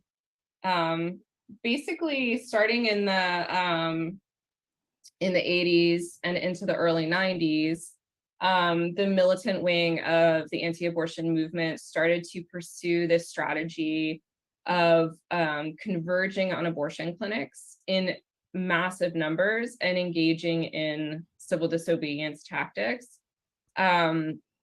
Operation Rescue was an organization that, interestingly, these tactics, the sort of early folks involved in these tactics were people like Monica Miller, and Julianne Wiley, who were women who in some cases had more liberal leaning points of view when it came to issues like the Vietnam War. But Randall Terry, who's this very dynamic male leader, comes in, becomes the head of Operation Rescue. And in 1991, he and his followers converge on Wichita, Kansas, which was the home of Dr. George Tiller, the abortion provider who was shot and injured, had his clinic firebombed, and then, of course, ultimately was assassinated in 2009 by an anti-abortion extremist named Scott Roeder. So years before that happened, in 1991, Randall Terry and his followers descended on Wichita. The clinics in the city agreed at the behest of police to shut down for a week while these protests were going on. that emboldened these activists even more. There were so many people involved in these demonstrations. It was described as basically like an anti-abortion Woodstock. They filled stadiums. They had sort of revival style meetings that lasted for 46 days. 2,600 people were arrested. And the demonstrators involved in this would do things like what you see in this picture here. They would lock themselves underneath cars. They would chain themselves to the doors of clinics. They use these extremely militant strategies, and then they would, when police would arrest them, they would go dead weight. It would take hours to arrest them. And the reason that I highlight this moment, not just because like the optics of this were important and like the use of these like strategies coming out of the civil rights movement, coming out of the anti-Vietnam War movement, and the like sort of unapologetic embrace of like, or co-opting of like civil rights rhetoric, right? Like these are folks who compare themselves to Martin Luther King, like unabashedly, like who saw this as the next frontier of the civil rights movement. Folks like Monica, who had sort of a broader social justice point of view, had sort of winnowed down to a focus on the unborn, on the fetus as their winning cause. Jennifer Holland wrote a really interesting book that has a framework that I think is useful for understanding this moment. It's called Tiny U, A Western History of the Anti-Abortion Movement. And she talks about how the anti-abortion movement sort of became a civil rights movement for white people because it was centered on the protection of the fetus, which is like this perfect vulnerable victim, right? You don't have to disrupt any of the structures of inequality or poverty or racism or climate change, or, you know, you just, and it's really interesting talking to some of the militant single issue anti-abortion folks that I've talked to of how they talk about having a more comprehensive worldview, caring about animal rights, environmental rights, like, and then deciding like this is the most vulnerable cause. This is the most vulnerable type of person I can imagine. And so this is like the cause that I'm going to get arrested for and put my life on the line for. So anyway, so in Kansas, what ends up happening is at the back of these demonstrations, and journalist Judy Thomas writes about this really powerfully, they had tables and they were signing up folks who were involved in these protests to run for Republican county precinct positions, basically like the lowest rungs, the building blocks of the Republican Party. And so the like mailing list that resulted from this moment where they were like radicalizing people, you know, like they're having their first experience getting arrested and doing these acts of civil disobedience, and they're hearing pastors and people like preaching to them, and they're like getting all riled up, and then they're like signing up to run for office. And what ended up happening is that in Sedgwick County, which is the county where Wichita is, anti-abortion people, so abortion opponents, had less than half of the positions in the county's Republican leadership before the Summer of Mercy. And then the year after the Summer of Mercy, that surged to 83%. So they went from being a minority position to a majority position opposed to abortion. And just from like the fervor surrounding these protests. So it was like a radicalizing experience, and one that pushed people to get involved in local politics. And that ends up transforming the Republican Party at these like very local, granular levels. And that pattern over time, basically what happened is it like dragged the Republican Party in states like Kansas all the way to the right, not just on abortion, but on a whole host of issues. Where were Democrats and supporters of abortion rights in this moment? Again, like Bill Clinton used this framework of safe, legal, and rare. So he's defending legal abortion, but stigmatizing it at the same time. He ends up signing the FACE Act, which basically puts an end to the rescue movement because it imposes very steep felony charges and jail time on anyone who gets arrested for blocking the entrance to a clinic. But so in this era, like abortion rights supporters in many cases were like literally in a defensive position where like they were organizing clinic defense, they were organizing folks to like rally outside the clinics and go face to face with folks from Operation Rescue.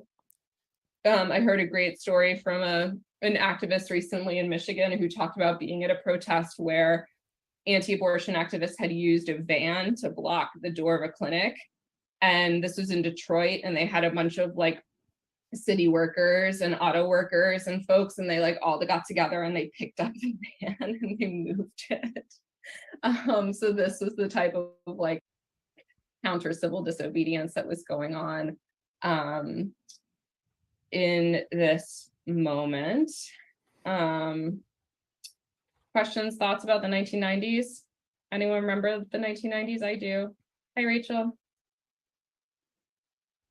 Hi. This is kind of about the 1990s, but also sort of how it relates today. I just came back from a trip to Wichita where I was monitoring an abolitionist conference and sort of hearing Abolition, a socialist. lot of, I guess, the strategy in the 90s seems very similar, especially with what you're talking about with kind of co-opting civil rights language, even just like their name of calling themselves abolitionists is, of course, kind of following that similar pattern. I don't know. I was just Wait, did the abortion people call themselves? Wait. She's saying that the abortion people called themselves abolitionists, like abolish abortion. Okay, I got it. So what we're learning here is that the pro-life abortion, like the pro-life anti-abortion people are no different than the socialists. So much so that they're actually adopting socialist language. Isn't that nice? Isn't that goddamn stupid of them? That's like the dumbest thing I've ever heard. Why are you adopting, quite literally, the language of the socialists? If you're on this is horseshoe theory in action, guys. That's what that is. Naruto, just curious if you looked at the Florida Board of Education vote yet? I have not. Naruto, it's been a busy week, and I do apologize for that. I've had a lot of other stuff that I need to get done. I apologize, but I will be looking into that. Thank you. Abolitionists, and if you have like a sense of where that faction of the movement is going, because it seems so similar here, but they also seem very much uninterested in getting involved in politics. So I guess I wonder if just where you see that side of the movement going. I would love to hear more about what you saw in Kansas if you're able to share it. Oh yeah, sure. Yeah, the place where I saw the abolitionist movement, and for folks who aren't familiar, if I'm understanding correctly, like these are folks who are critical of the mainstream anti-abortion movement because they feel it doesn't go far enough. And they believe they've co-opted the term abolition to refer to abolishing abortion. And they've co-opted the term so abolition. Where I saw this coming up is like in Texas. God damn. In recent years when they've been weighing basically the most extreme anti-abortion policies we've seen. These are folks who showed up in droves to protest against the anti-abortion bills because they were not total bans on abortion, and they didn't go far enough to towards abolishing abortion. So I would love to hear more about what you saw. I hadn't been aware of groups active in Midwestern states like Kansas that had embraced that. Okay, just so you guys know, this is a relatively recent presentation. Like this was like a month ago. So this is very, very, very recent that this was given, and they're talking about pro-life movements on the right co-opting the language that literal socialists use. That's a bad idea. I'm just speaking to the people on the right now who are thinking about doing stuff like this. Do not adopt the same language as socialists. It is a bad idea. It makes you look indistinguishable from the socialists. Come up with your own language. I'm really profoundly disturbed by this because, like, this is actually, it is reliable. We can tell who is a socialist and who is not a socialist by listening to their language, listening to them say things like liberation, abolition, solidarity, comrade, etc., etc., etc., all the things on Socialism Bingo, which we'll play tomorrow night. Don't adopt the language of socialists, conservatives. No, they very clearly are. They very, very clearly are. And this is something that conservatives do because they think they're being smart. And then all it does is it makes them look absolutely indistinguishable from the left. It's stupid. Same framework. Yeah, a lot of the message was exactly kind of what you were saying about the need to push back, to not, because they don't consider themselves to be pro-life. A lot of them said they're pro-justice, which is why they want abortion to be criminalized as equivalent to murder. And so most people for Christ's sake, not only are they they're co-opting the term abolition, they're also co-opting the term justice. This is why conservatives can't have nice things. They truly cannot be, no offense, conservatives. I know that some of you are smarter than this, but like, truly, this is why conservatives should not be allowed to make any decisions on their own. Yeah, what are you going to call yourself next, conservatives? Are you going to call yourself anti-racists? Are we going to do that? God damn it. Every single time I feel like we're making just like the tiniest bit of progress, conservatives are like, nope, can't have that. You are going to lose so badly in 2024, conservatives, if you keep this bullshit up. I swear to God. And you're all going to be surprised and be like, how could we have possibly known? Well, I told you it a year and a half ago. When you lose in 2024, you've been told over and over and over again, here's why you'll lose, here's how you'll lose, here's the reasons that you'll lose, here are the things that you need to change so you don't lose. And you don't listen. And you're like, you're a leftist. And then you do what you want to do anyway. And then it doesn't work out because you didn't fucking listen. And then you lose elections and you wonder why. They want the death penalty for abortion providers who have multiple murders. Some want murder for women. You know, they don't universally. I only spoke to one man who wanted the death penalty charges for a man who supports his partner in getting an abortion. Yeah, I'm just curious because it seems like such a politically unattainable strategy. I sort of worry about supporters feeling disaffected with that and kind of moving to violence. The group that I was with very much stressed that they weren't a violent organization, but I don't know. I don't know what's in their future. Yeah, it's hard to see how that doesn't end in violence. Hang right? on. Like, why are these pro-abortion people allowed to go to pro-life events, but I'm not allowed to go to socialist events? That doesn't seem very fair. Like, that woman was just talking about the fact that she went to a pro-life event and talked to them and they all talked to her and like it was all good. Like, why can't I go to socialist events? Why do I have to wear a disguise? Why do I have to like use a fake name and dye my hair and things like that? I want to be able to go to socialist events and just listen and talk to socialists and not feel like my life is being put in danger and Antifa's going to attack me and kidnap me and send me to the re-education gulag. But they're doing the same thing. They're going to the opposition's events and listening and talking to them. Why can't I? It just seems unfair. It doesn't seem very inclusive, socialists. Because even folks who don't advocate the death penalty for abortion providers or abortion seekers because they realize that's not a politically favorable position for them to advocate, if you believe abortion is murder and that conducting an abortion is tantamount to murdering a toddler or a child, full-grown child, it's hard to see how that doesn't end in the idea of justifiable homicide, right? Which is something that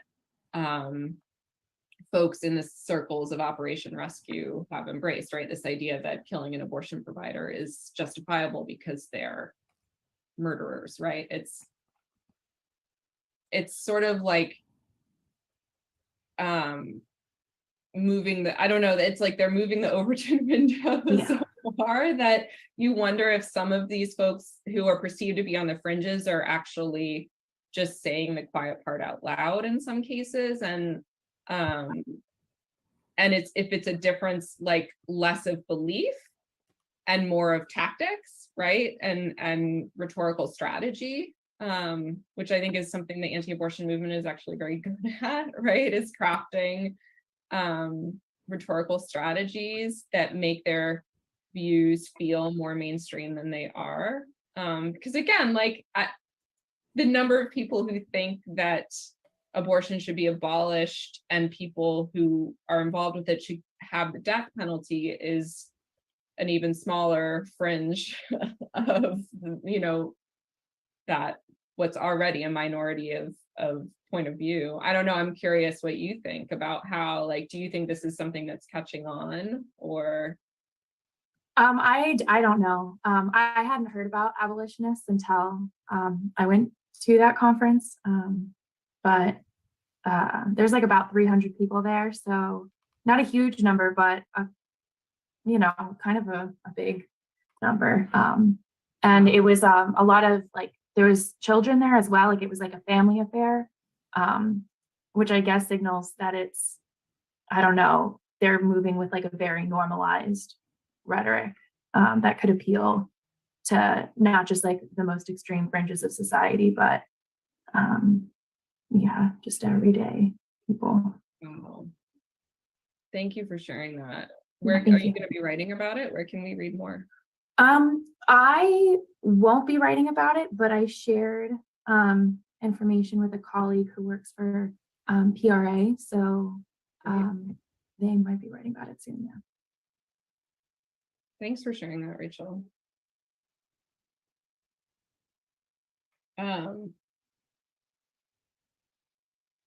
Cool. So the next one I was going to highlight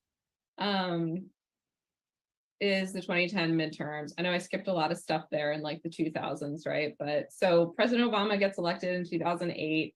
There's a huge billionaire funded political backlash to his election, right? The Koch brothers, Americans for Prosperity, bankroll these Tea Party groups that are opposed to the first Black president. And they're sort of bent on these economic policies that impact billionaires, but also like very much intermingled with you know, folks who have a right-wing worldview on a whole host of social issues as well. And what's really consequential, I think, is the outcome of the 2010 midterms at the state legislative level. So where we start to see like this huge surge, and this is a chart that shows anti-abortion restrictions enacted since 1973. And basically after 2010 is where there's this huge spike, and then it kind of stays pretty high. And this obviously ends right before Dobbs, so I don't know what the chart looks like today, but probably like this spike is like similar to what we're seeing now in terms of anti-trans and anti-LGBTQ bills, right? Like this sort of numbers and record shattering, you know, every week breaks a new record. Like that's the sort of pattern that I can remember from this era around 2012, 2013 happening with anti-abortion legislation, where you're just like, oh my God, there's so many bills that like we can't even track them all. You know, that's the sort of methodology that comes about because of this huge wave of Tea Party Republican victories that happen at the state legislative level in the 2010 midterms.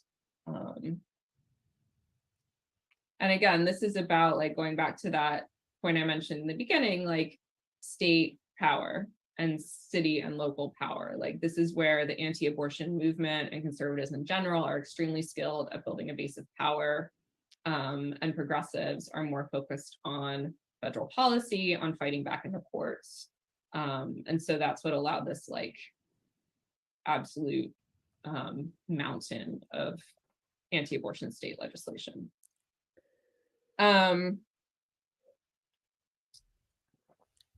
Then obviously, come on, you can get way better beer, way better. Oh, here we go, the main event. This guy in the photo is Markley Dixon.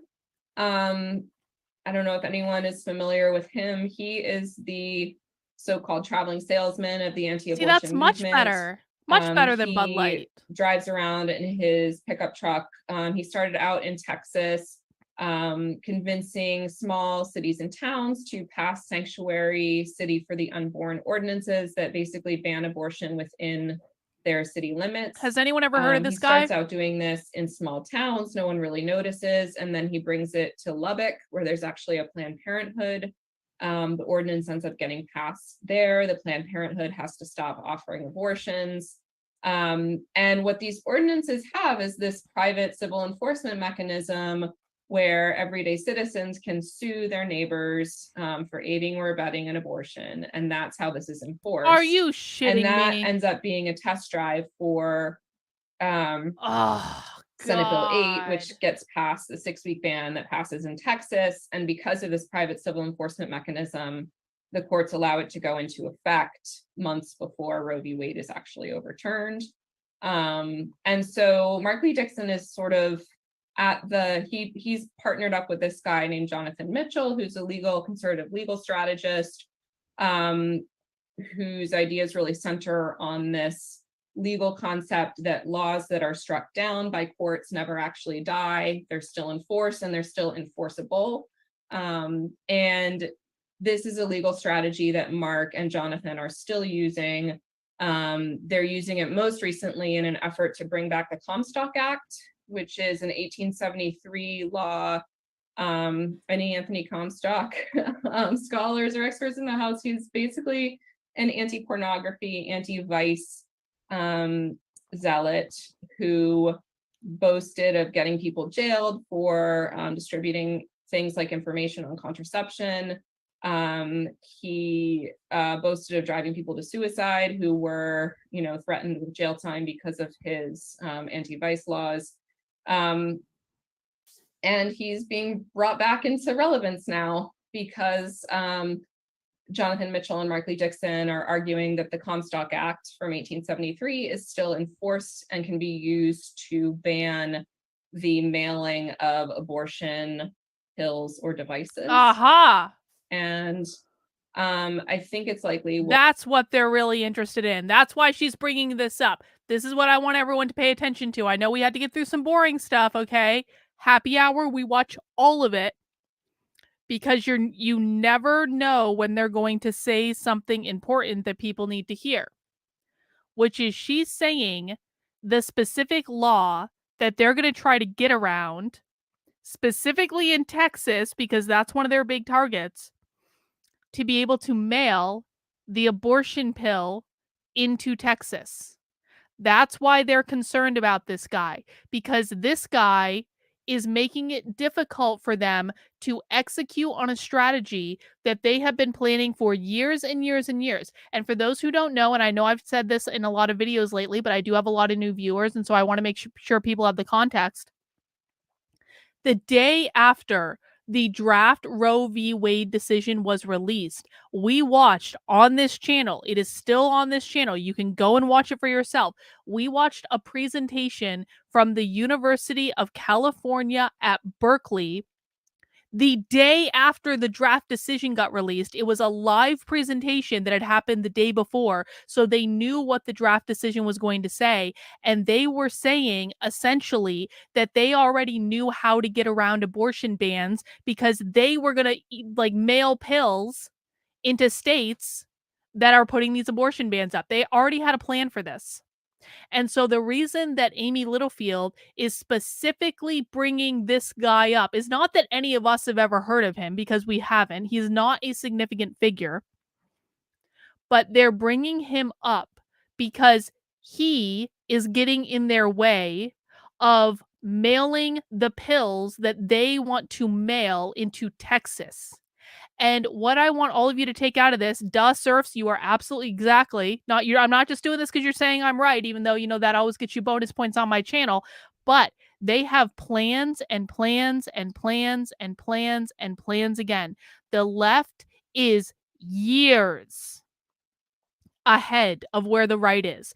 Every move that the right makes, every chess move that the right makes, the left has already anticipated that they're going to make that move, and they're thinking several moves ahead of them. This is the mentality that we need to start getting into. I want to thank Mary O'Brien over on Rockfin for the tip. Mary, thank you for the $5 and for being such a good viewer and supporter over on Rockfin. I wish I could display your chat on the screen, but I can't because that's not the way my streaming tool works. But Mary says, thanks to government stipends, older family members can easily afford to adopt children. The family's financial position or convenience might actually improve. We don't live in Victorian times. Why kill an unborn child over what the neighbors might think when in all truth, other people aren't that concerned and they are unlikely to strongly condemn the unmarried mother or the family. I agree with that, Mary. I do. Thank you for the tip. Eliz says, yes, exactly. The left is in it for the long game. The right thinks very short term, and they're like, we won! We repealed Roe v. Wade! Yay! That's it. There's no thought beyond it. There's no thought like, what are the ramifications for the elections and for all future elections moving forward? Whereas the left is like 5-10 years ahead of this. People have got to start thinking more long term. We'll end up seeing that argument making its way toward the Supreme Court before too long, because it's in these ordinances that Mark is getting passed successfully in states like New Mexico, where abortion is legal. And so there's a collision between state law and city I'm going to have another beer. Ordinances that at some point will probably be resolved in the federal courts. I'm going to go for that Imperial Sour. Texas, Markley Dixon, SB 8. Questions? This is Quit Your Fussing on Me.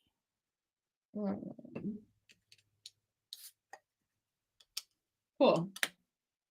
Well, I thought I would sort of try to end on a hopeful note. Oh, good. Which is a hopeful note. Oh, good. What we started to see after the fall of Roe. Look how pretty. In 2022, Kansas became the first state to vote on directly on the issue of abortion, with an abortion referendum that had been brought by abortion opponents who did not know that Roe v. Wade was going to fall right before the vote. There was an absolutely enormous grassroots operation, people canvassing, people phone banking, folks who've never been involved in politics before, people pitching lawn signs. I went out to Kansas to cover this. I'm glad I have your approval, James. Around the vote in late July of 2022, super exciting. And so Kansas, a ruby red state, defeated this anti-abortion amendment, and then we saw in the most recent midterms 5 other states where abortion was on the ballot, and the abortion rights position won in every single one of those. What does that tell you? So I think we're starting to see signs of the majority of people who support abortion rights becoming a mobilized majority, and starting to build local power. And I'm going to tell you this, for any pro-life people who might be listening who don't realize this, there are a lot of women on the right who do not agree with banning abortion completely. They might say they do because conservatives, no offense, conservatives, you guys are all about appearance. And so oftentimes conservatives, to maintain appearance and to keep everything nice and to not cause conflict, will lie to each other about what they think and what they believe and how they vote. But when you go into the voting booth, ain't no one there but you. You can vote however you want, but conservatives oftentimes they'll do this thing where they lie to each other, and they'll say like, oh yeah, I'm going to vote this way, and then they vote the other way, because a lot of women are not in favor of banning abortion entirely. Jeff, I'm curious about this. Why do you say this, Jeff? Jeff says the 2022 midterms made me radically consider being pro-life. Reconsider being pro-life. Why do you say that, Jeff? I'm curious. Quick Quaid says, I already skipped the beer and went to a cocktail. That's allowed. Absolutely.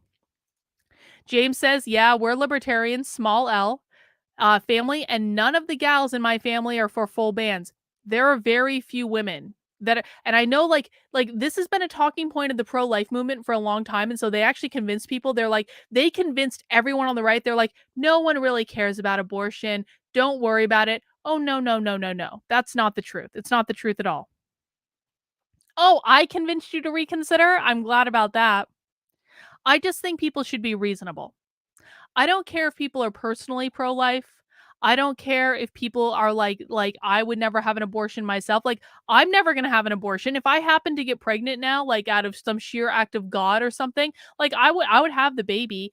But like there's a difference between your personal position and what you need to do to win elections. And I just think that needs to be acknowledged. Around ballot initiatives. Michigan's another really exciting example where they not only passed a reproductive freedom referendum in the midterm election, they also brought a trifecta of Democratic power in the state.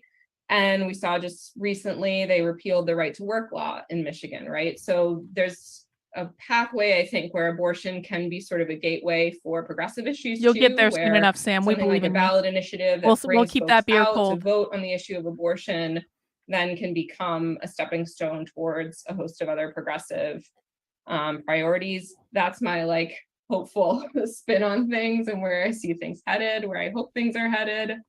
That beer is very alcoholic. Yeah. I'm happy to take your questions. Oh, I wanted to end by showing. Let me just bring up this. They're connecting trans issues again. Amy does this whole presentation like abortion. But before we get to the Q&A, let's talk about anti-trans bills. Because I know I'm here to talk about abortion, but do you know what we really need to talk about? Transing kids. Have you all seen this ad in Ohio? Has anyone seen this yet? Oops. Okay, hold on. I'm going to show it.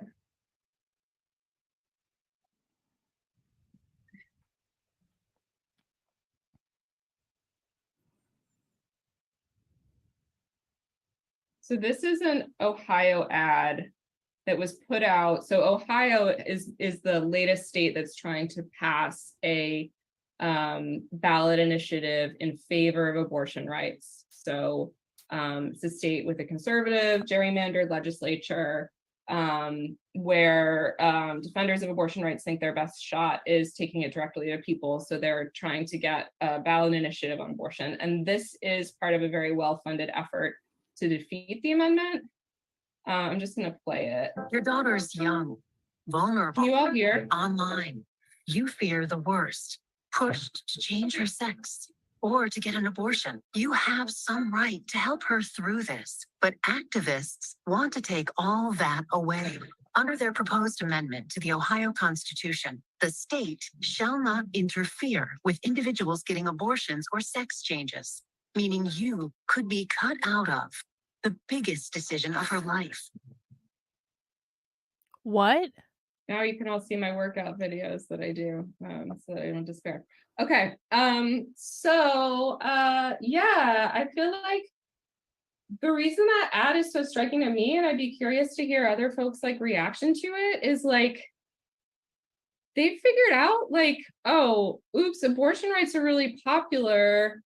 People are going to vote for abortion rights. Well, what? Maybe we should use this anti-trans stuff that's floating around and see if that will get. If that's. Oh my, Amy, Amy, we need to have a talk, Amy. We need to have a talk about projection, Amy. I'm talking like Amy's actually watching this. Who knows? If you're watching, Amy, hi. Amy, you started out this presentation trying to inextricably link abortion and trans. I sat at a conference with you guys all day last Saturday, and you were there, Amy. You heard the same things I did. You can't make any excuses. I know you were we were in the same space, Amy.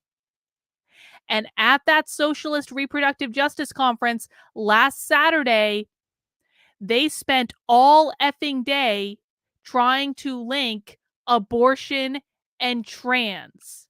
So, while I may have some agreement with you about the pro-life movement being ridiculous, do not claim that it is the pro-life movement that is going out of their way to inextricably link abortion and transing of the children, because that is just not true, Amy. That is the ironclad law of woke projection. You have found one ad by one group in Ohio that illustrates what you yourselves have been doing. And I know that because I heard you talking about it all last weekend and now again today in this presentation. This is the ironclad law of woke projection. We see you, Amy. You can't get out of this one. You guys are the ones pushing that abortion and trans are exactly the same thing when they are not. That's like the red meat we need to try to get, our voters riled up. And like that pivot is terrifying. And I think you're the ones pivoting. Yeah. It's like she heard me just then. Did you see her? See how stunted. this whole rhetoric of parental rights. That was actually kind of amazing because it was almost like I screamed so loudly just then that even Amy in this video that she recorded a month ago was like taken aback by like, Amy, you guys are the ones that are making the connection. You guys are the ones pushing it in your rhetoric. Don't put that shit on other people. Jesus, like these people, it's like nothing is ever good enough for them. I swear to God. Rights, right? Which like this was some of the like low-hanging fruit around abortion rights too, was like parental notification and parental consent. Like we've seen that same trajectory with anti-trans, that this is about saving the kids, this is about parental rights and parental permission, and then parents have a right to know what's going on. All ages, right? Oh and like my the mask God. comes off, and we see that this was always about like banning gender affirming care, just like it's been about banning abortion from the jump.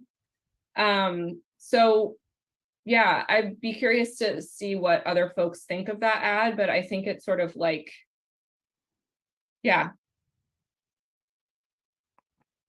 That's where I'll leave it. Okay, that's not a hopeful. And I want to say this too. So Das Surfs is saying this parental consent issue is pushing my wife right. They are really, and I mean really, going after parental rights. If you guys didn't see it, I put an article on my Substack. I think it was not this past week, but I think it was the week before, where I went through and reviewed and made Cliff's Notes versions of 4 different articles in New York Magazine, the New York Times, I want to say the Atlantic, but I could be wrong about that, and the Washington Post. But like 4 major media publications were publishing articles that were directly going after parental rights. And this was also in conjunction with the fact at the University of Connecticut Law School a couple weeks ago, there was an entire day-long symposium with the brightest legal minds in the country saying, are parental rights really in the best interest of the child?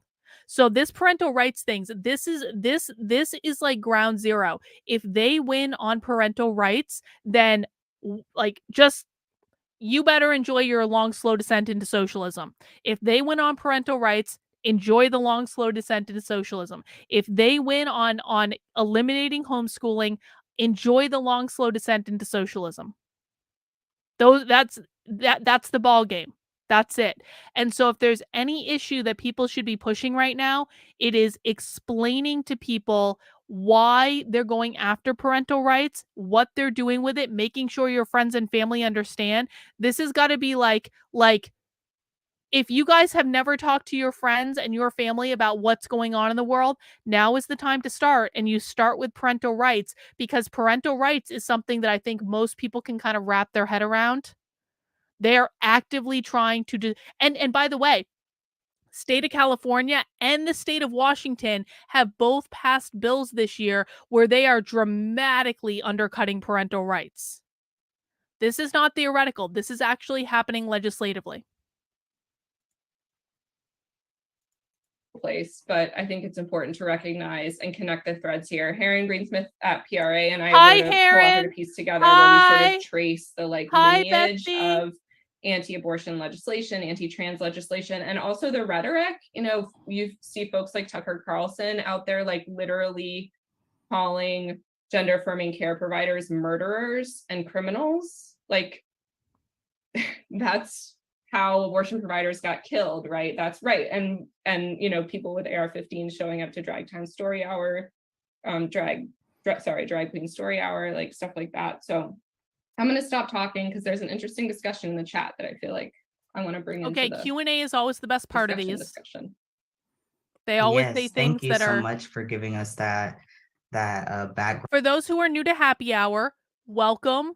I'm really glad you guys are here. Now, the Q&A portion, and this is true of both Happy Hour and Socialism Saturday, the Q&A portion is always the best portion. Well, I shouldn't say always. Almost always the best portion of the whole thing, because they've prepared their talks up until this point. But what tends to happen in the Q&A portion is they tend to say the quiet part out loud, because they're asked questions and they aren't prepared for them. So they tend to be more authentic in their beliefs. They tend to say the things that they really think. And so the Q&A is usually really good. I mean, I can't guarantee a good Q&A, but usually they will say the quiet part out loud in this section, which is another reason why we watch the entire presentation from start to finish.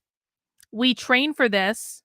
For those who don't know how I sat through an entire day of socialism in person without like losing my mind, it is because I sit here for hours a week and I knit and I watch things that are not aligned with my belief system at all. We quite literally train for this.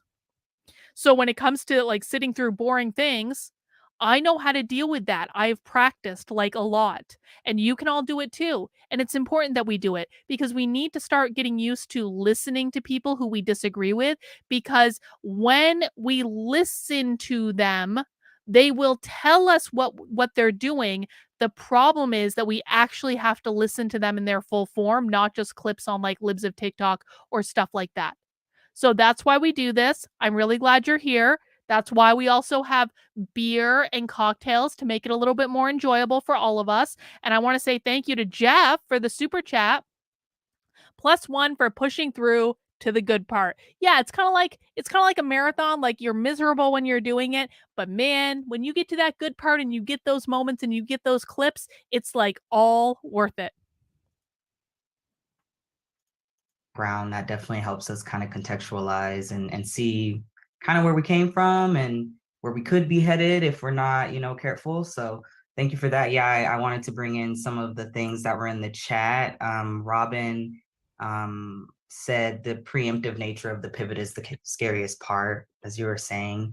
And then Reagan said the whole save the children, quote unquote, rhetoric is very powerful. That's actually something we were talking about in our last they're afraid webinar of as the scared well. for the children rhetoric. They That's said, interesting. we, of course, see this in rallies against our programming, aka drag story hour. So just like you were mentioning, that we definitely see those ties between the anti-trans legislation and anti-abortion access, things like that. Andrew said thank you. So yeah, but if you all have questions, feel free to raise your hand. Well, you can make a nice we can call on mocktail. you. We had also have some mocktails at the questions that I Socialist can conference. It pose in was the great. meantime if people need some Doesn't time need to to have gather their alcohol to thoughts. enjoy a nice sweet drink. The first question I have is, some coverage has claimed that Kansas advocates succeeded in protecting abortion rights last year from a ballot initiative by catering to anti-vaxxers on the concept of government control their conclusion is that to succeed, abortion rights defenders must use frames that run contrary to social justice values to appeal broadly. And so, just wondering what you think of this, what are the long-term consequences of using those kind of compromising frames, and thinking, for instance, of rights-based frames around abortion that undermine access for low-income women, which you were talking about earlier when discussing the Hyde Amendment. Totally. That's a great question. I think if you talk to the strategists behind Kansans for Constitutional Freedom, which that was the name of the pro-abortion rights ballot initiative campaign, right? They called themselves Kansans for Constitutional Freedom. They were very much using this sort of libertarian framing in their official messaging, which was about freedom from government interference. Yes, this is very true. I think that they weren't saying. After a while, I can pretty much predict what these people are going to say at this point, and it's extremely helpful because when you're able to identify patterns in what these people say, that tells you what they're doing. It tells you what their talking points are. It tells you it allows you to predict where they're going to go. Listen, if we are going to get several chess moves ahead of these people, the thing that we need to do that is to understand where their heads go psychologically so we can predict where they're going to go. And part of the benefit of listening to Happy Hour and listening to Socialism Saturday is that we begin to hear the patterns in the language, which tell us where their head is going, which tell us what their next move is going to be. And if we can anticipate their next move, then we can get 3 steps ahead of them. But you cannot defeat your enemy that you do not understand. So that's exactly the point, Dust Surfs. Saying get vaccines out of everyone's arms, right? It wasn't that direct, but I think there was this attempt to sort of they had done polling, and they thought this is how we're going to reach the most Kansas voters. And Yasmin is making a great point. Yasmin is a regular at Socialism Saturday. You can also recognize the socialists by their language after you hear them talk for a while. So the first time you come to Socialism Saturday, which again is tomorrow at 6 p.m., the first time you come to Socialism Saturday, you're going to be overwhelmed with the language. You're not going to understand it. It's going to sound like a completely different language, even though they're speaking English, and that's normal. But after you attend a few Socialism Saturdays, you begin to be able to hear, again, the unique terminology that they use in their culture. And that allows you to, when you see an Amy Littlefield in the wild, and Amy Littlefield's just oh, I'm just a journalist and I write for The Nation and I believe in abolition and liberation and denounce capitalism. And when she does that, you're like, oh, okay, I understand now you're a socialist. Okay, because she's parroting the language of the socialists that only the socialists use within their little socialist subculture. And when you hear it over and over and over again, then you're going to be able to identify socialists in the wild.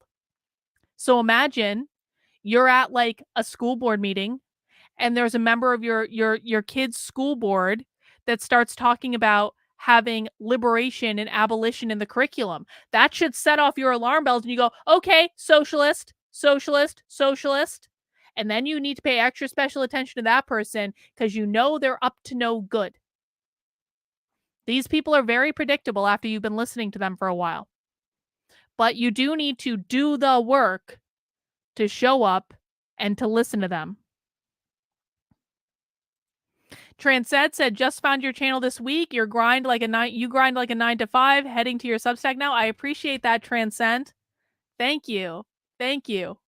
I'm trying to download everything I know to you guys, everything that I've learned from being immersed with these people for 3.5 years. And I want to give all my knowledge to you. And we do that on the Substack. We do that on the channel. And I'm very serious about it. So I appreciate you heading over there. And guys, please make sure you are subscribed to my Substack. As of the beginning of this stream, I only needed one more paid subscriber to hit another milestone. And so if you want to support the work I'm doing, become a paid subscriber on my Substack, $5 a month, $50 a year. You can also support my work by heading over to activelyunwoke.com/support. You can join my locals as a paid supporter. You can join my Patreon as a paid supporter. Whatever works best for you. You can even make a one-time gift. All the links are in the description below. I can't do it without you. I am completely 100% funded by you. And I want to keep it that way. All right, guys, we have about 24 minutes left. Let's start to wrap up. Constitutional freedom point of view. It's interesting, like I shadowed canvassers who were going door to door and they'd say like, we're with Kansans for constitutional freedom. And like the person who answered the door would be like, okay, so are you abortion? Yes or no? Like they like, first of all, like no one was under any illusion that this ballot initiative was about anything other than abortion, right? Like people were like, okay, constitutional freedom, like, so are like some people thought that meant they were anti-abortion, because it kind of sounds like so, but like when it came down to it, they'd be like, oh, the abortion thing. So like, yes, no, like, where are you? I'm sure that like that idea of like we don't want government interfering in our bodies is something that I think some resonated with some voters. But like the most striking thing to me about being on the ground in Kansas around the time of this vote is that like there were so many messages that were reaching people that were not from the official campaign. People got impatient with the official campaign and like wanted to put up their own signs. And so there were groups just like making their own signs. I saw signs that had like RBG on them. I saw signs that had like kind of ACLU style language around like freedom and liberty. There were signs that were like much more in a reproductive justice frame. Like I saw someone standing on a highway with like a homemade banner that said like birth control is next, right? Like that's not the official framing, but like there were a lot of different messages swirling and people were having conversations with like, I met one person who was just like pacing up and down on a street corner, like shouting like trust women, Jesus did, like at passing cars, like that message was reaching people. And she would have people like walk by and like stop and talk to her. So I guess like it can be complicated and we don't like, I think it would be overly simplistic to look at that and be like, oh, that's the winning message. Like it has to be about freedom and don't say the A word and don't like, use a reproductive justice frame. Because I think like reproductive justice frames were used and reproductive justice activists were out in force rallying their communities and like talking to people and using that language. They just maybe weren't like running television ads, and without those communities and those folks being involved and using their like grassroots infrastructure, this wouldn't have gotten passed, right? So like we only saw the most visible part. Yeah, definitely. Thank you for that. And it's definitely something to keep in mind for all of us when we want to do this type of work, to not just, take on the most popular kind of thoughts so that we don't reproduce the same systems that we're trying to get rid of currently. I think Rachel has her hand up. Because I did already ask a question, I'm happy if we do Robin's chat question first and come back to me. Okay, thank you. Yeah. Robin asked if you could talk a little bit more about your book project. Yeah, if there's any publishers here, I'd love to talk with you. Basically, like I said, I've studied and thank you for that invitation. I'm working on a book project that basically tries to understand from the perspective of someone who's like studied rigorously and been involved with in a sympathetic way the abortion rights movement, like studying the other side, trying to understand them, which is like an uneasy thing for me. Listening to folks who are anti-abortion. It's something where I think Amy, if you want to understand the other side, like really understand them, not just for propaganda purposes, Amy. If you really want to understand the other side, then you are welcome to come on my channel, just like Heron. I know you and Heron are best friends. Heron and I are also now best friends because we had a moment at the Socialist Reproductive Justice Conference. Heron is invited to come on my channel at any time to have a civil conversation about what they believe. I do try to respect the pronouns. What they believe. And they can ask me questions. But Amy, I want to extend the same offer to you because you have now said several times in this stream that you just really want to understand the anti-abortion people, the right. I can help you with that, Amy. I'm not part of them. I'm pro-choice, as I have said 15 ways from Sunday. I know I'm not pro-choice enough for you.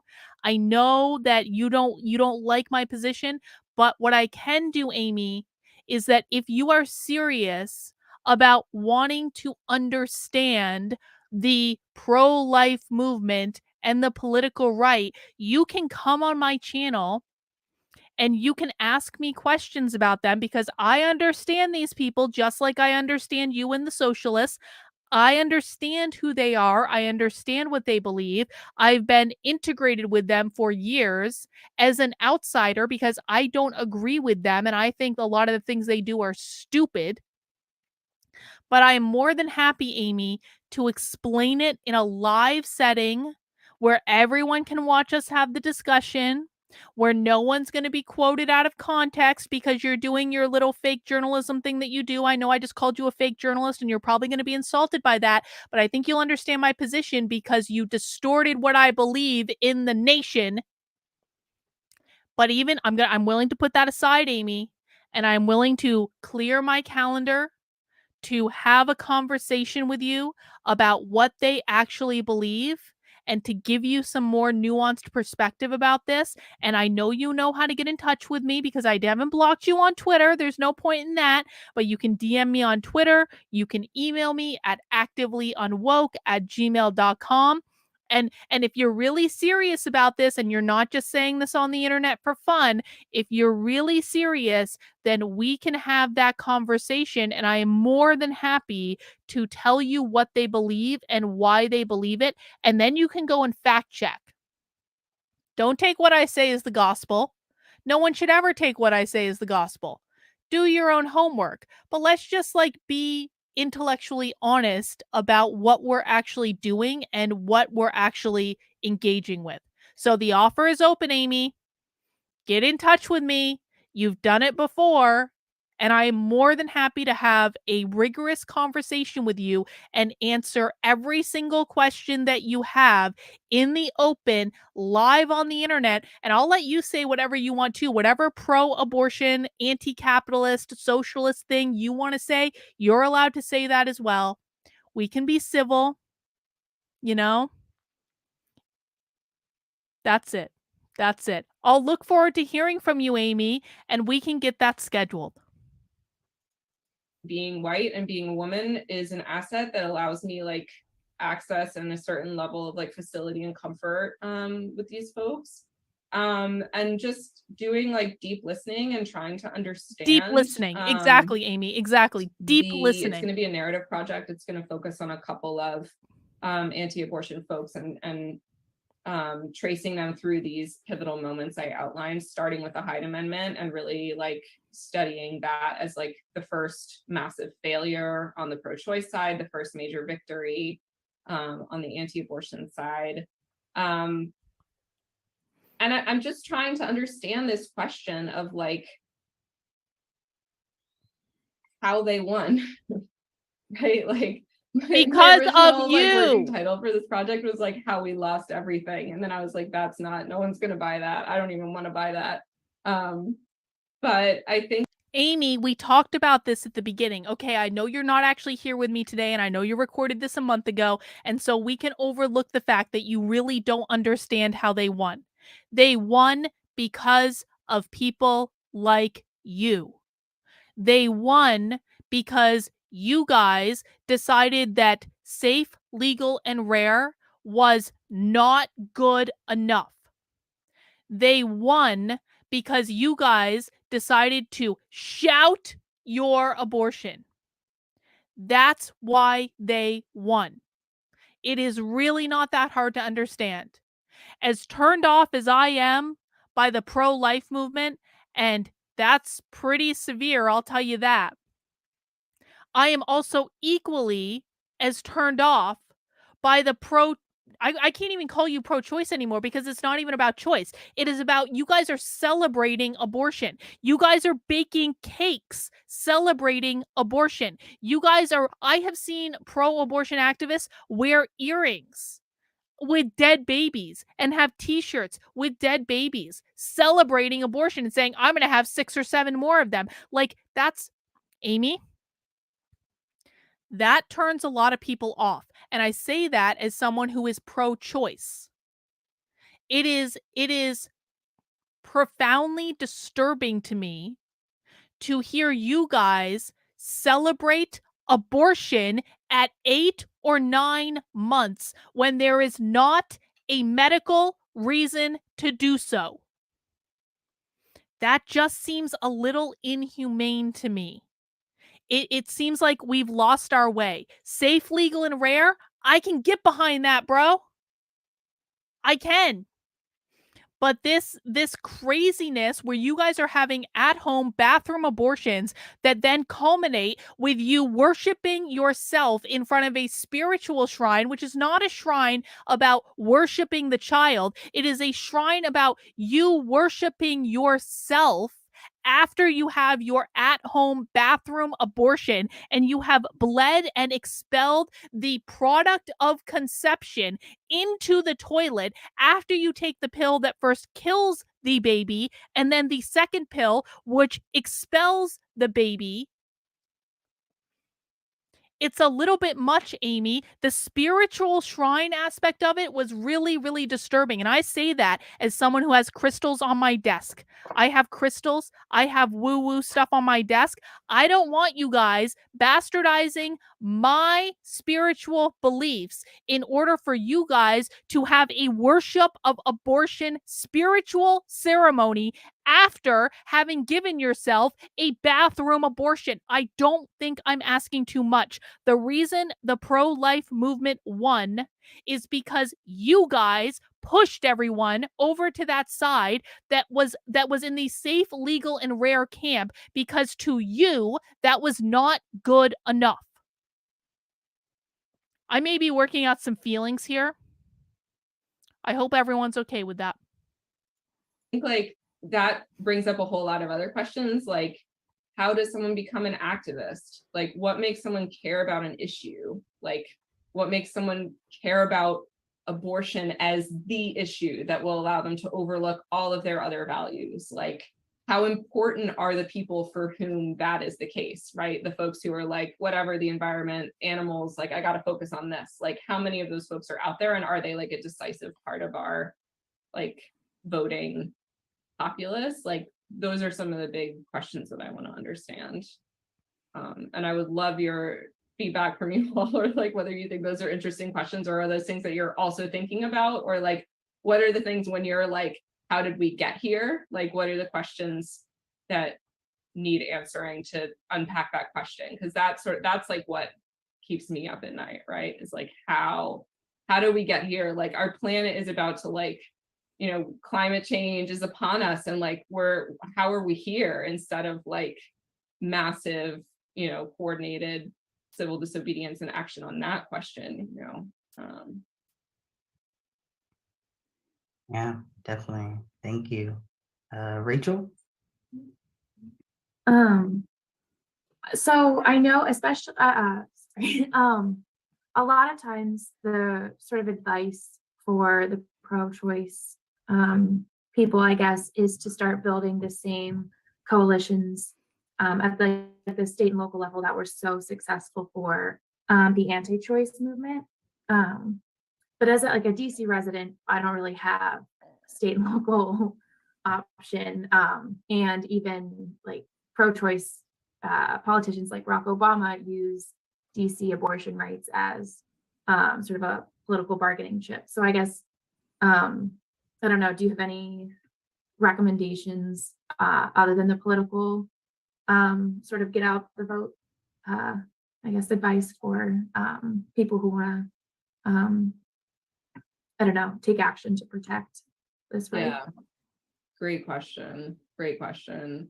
Yeah, I mean, DC Abortion Fund, like, you know, abortion funds, reproductive justice groups that are doing mutual aid work, like there's an enormous amount of energy and attention going into just like figuring out how to get people to the clinic door. And in a place like DC, that's probably mostly going to involve like bringing people in from out of state, you know, or out of, you know, the district into clinics that are safe.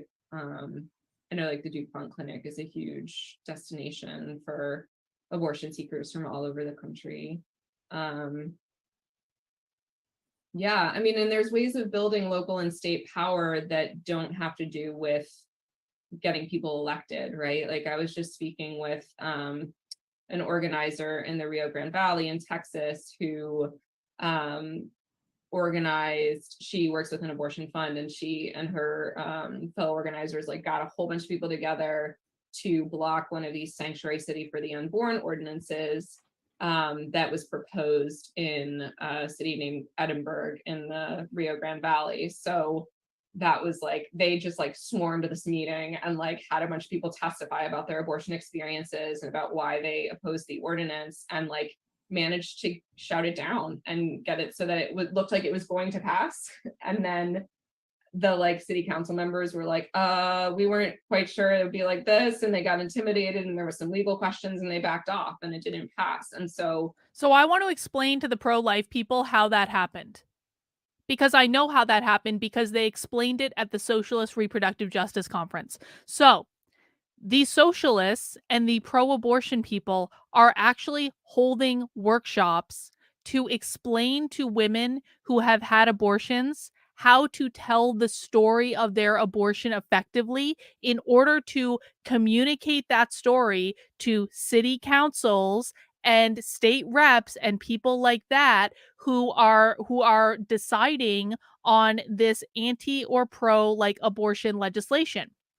So there were 2 different sessions at the Socialist Reproductive Justice Conference I was at last week, in which they actually took women who had an abortion aside and they got them all in a room and they worked with those women to teach them how to tell the story of why they were so happy that they had an abortion and why abortion was the greatest thing in the world. They are proactively teaching this. I promise you, CPAC is not doing this with women who had children as like the products of rape or something like that. CPAC isn't doing this on the pro-life side. This is just the pro-abortion side that's actually training people. And so if the pro-life side wants to answer this, they need to get more proactive in taking someone like a Kathy Barnett, who was the product of rape. And Kathy Barnett's mother got raped when she was very, very young, when like 10 years old or something. She still decided to have Kathy. Kathy, when she was running for Senate in Pennsylvania, did an amazing ad. One of the best pro-life messages I've ever seen, talking about how she was the product of rape and how her mother had her anyway. And it was beautiful. That was a pro-life story.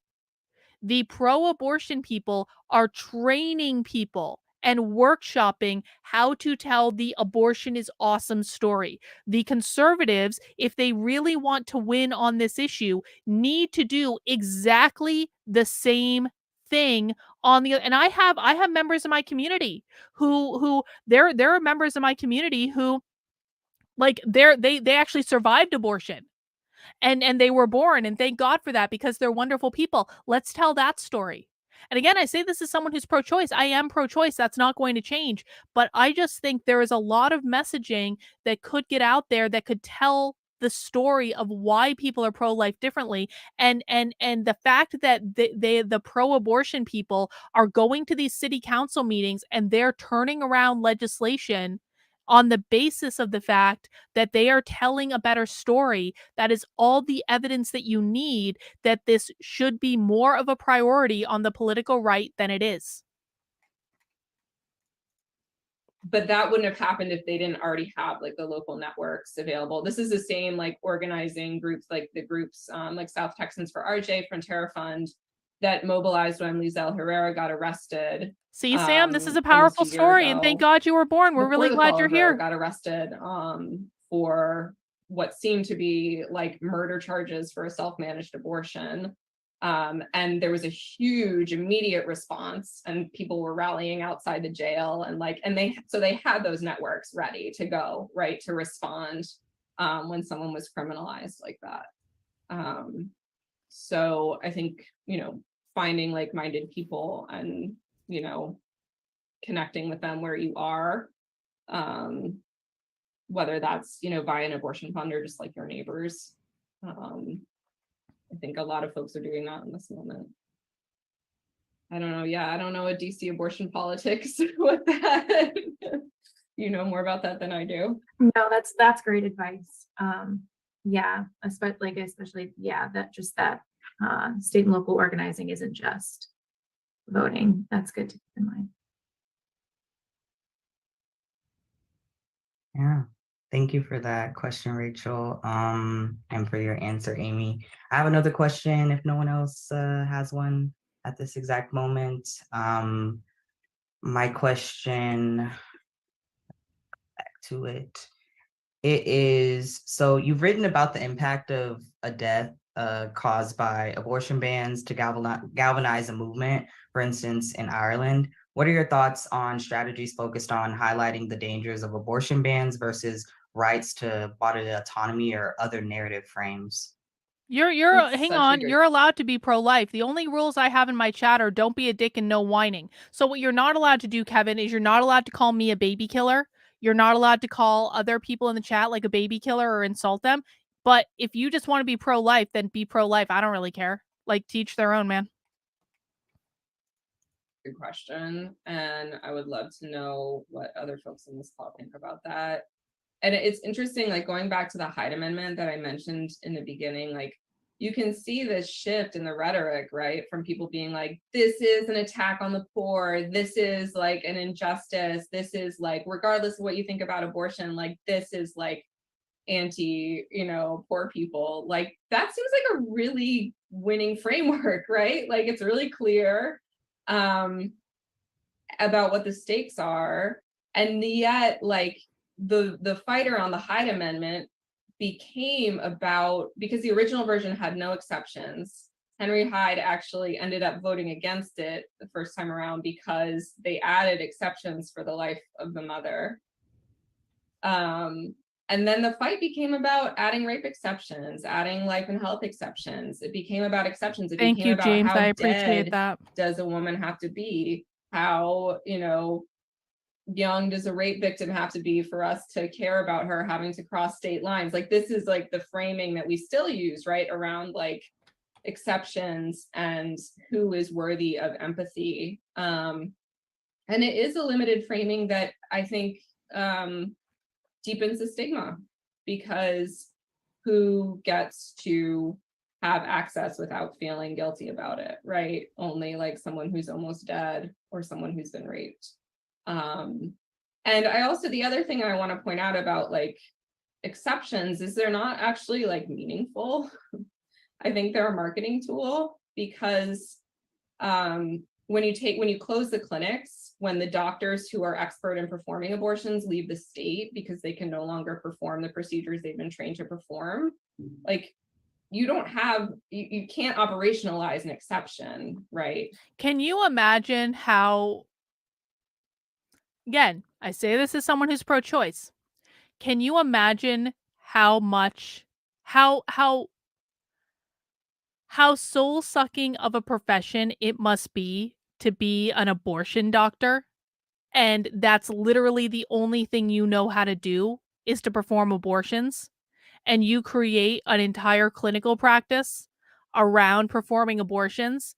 And all you do all day, every day is perform abortions, to the point where if a state passes laws that are not completely inclusive of all different types of abortions, you just have to close up shop and go to another state because there's going to be no more business. Like I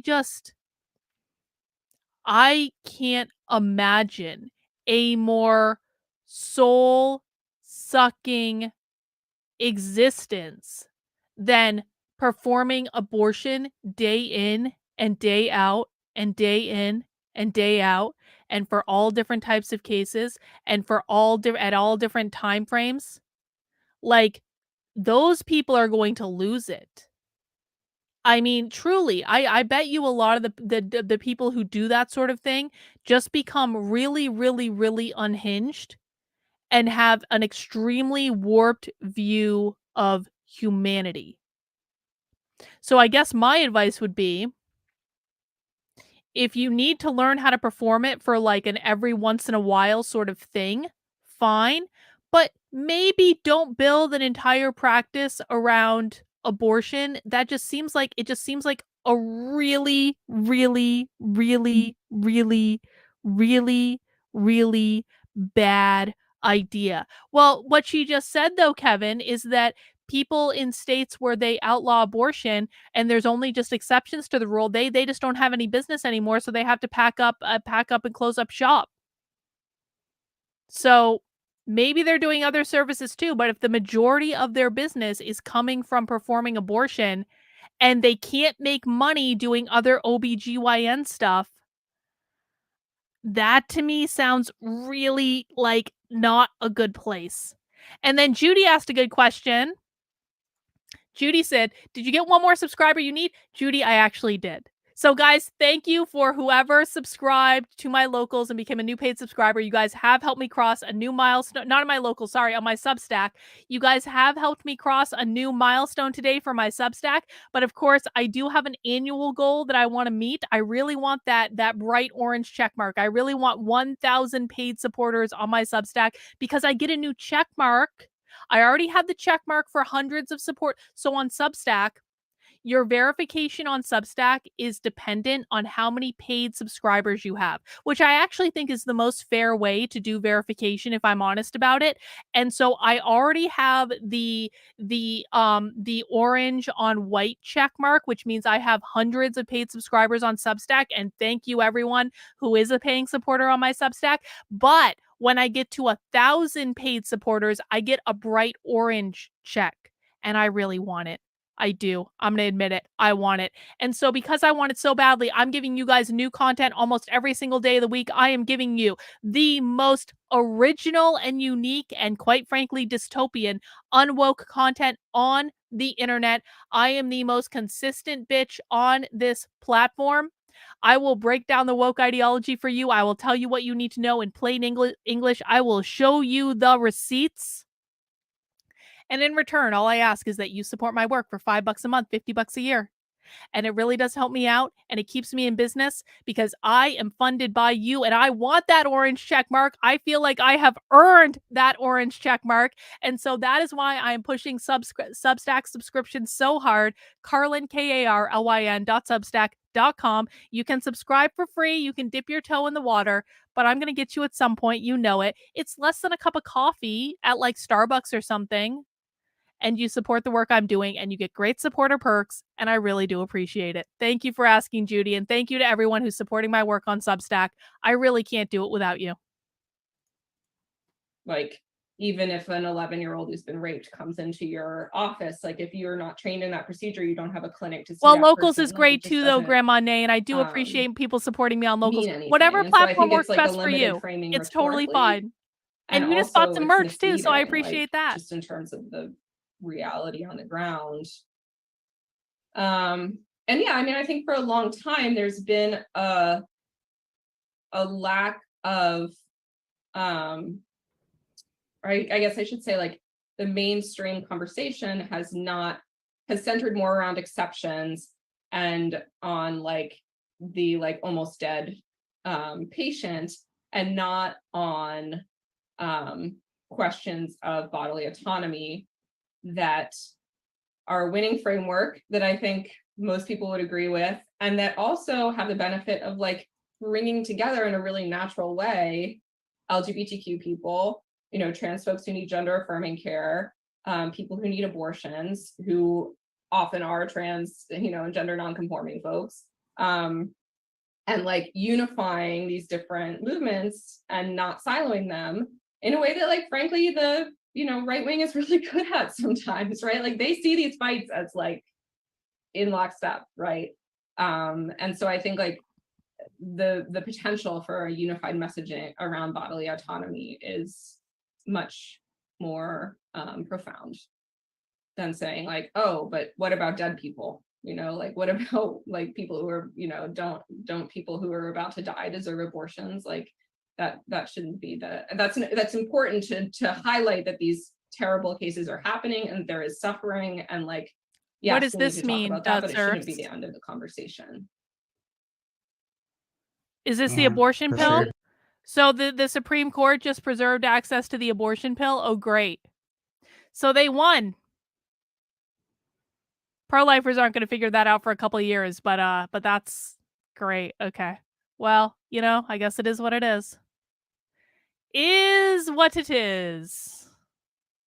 Guys, we have about 10 minutes left of this presentation. Thank you for hanging out with me for this one. We do happy hour every single Friday at 5 p.m. And please, again, make sure you join us for Socialism Saturday tomorrow on Saturdays at 6 p.m. You're not going to be sorry you did. It's going to be the most dystopian thing you watch all week. We're doing Abolish the Family.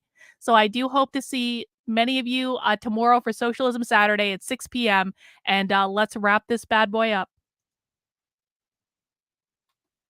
It has a really interesting conversation. Thank you, Lillian. I see it here. I'll say it just for the recording, if that's okay. Lillian says, I'm watching from Brazil. Here, the far right and anti-abortion movements have been increasing since Bolsonaro's elections 4 years ago. Thank you, Amy, for the presentation. I learned a lot. So yeah, thank you for that comment, Lillian. I have a follow-up question for that one as well.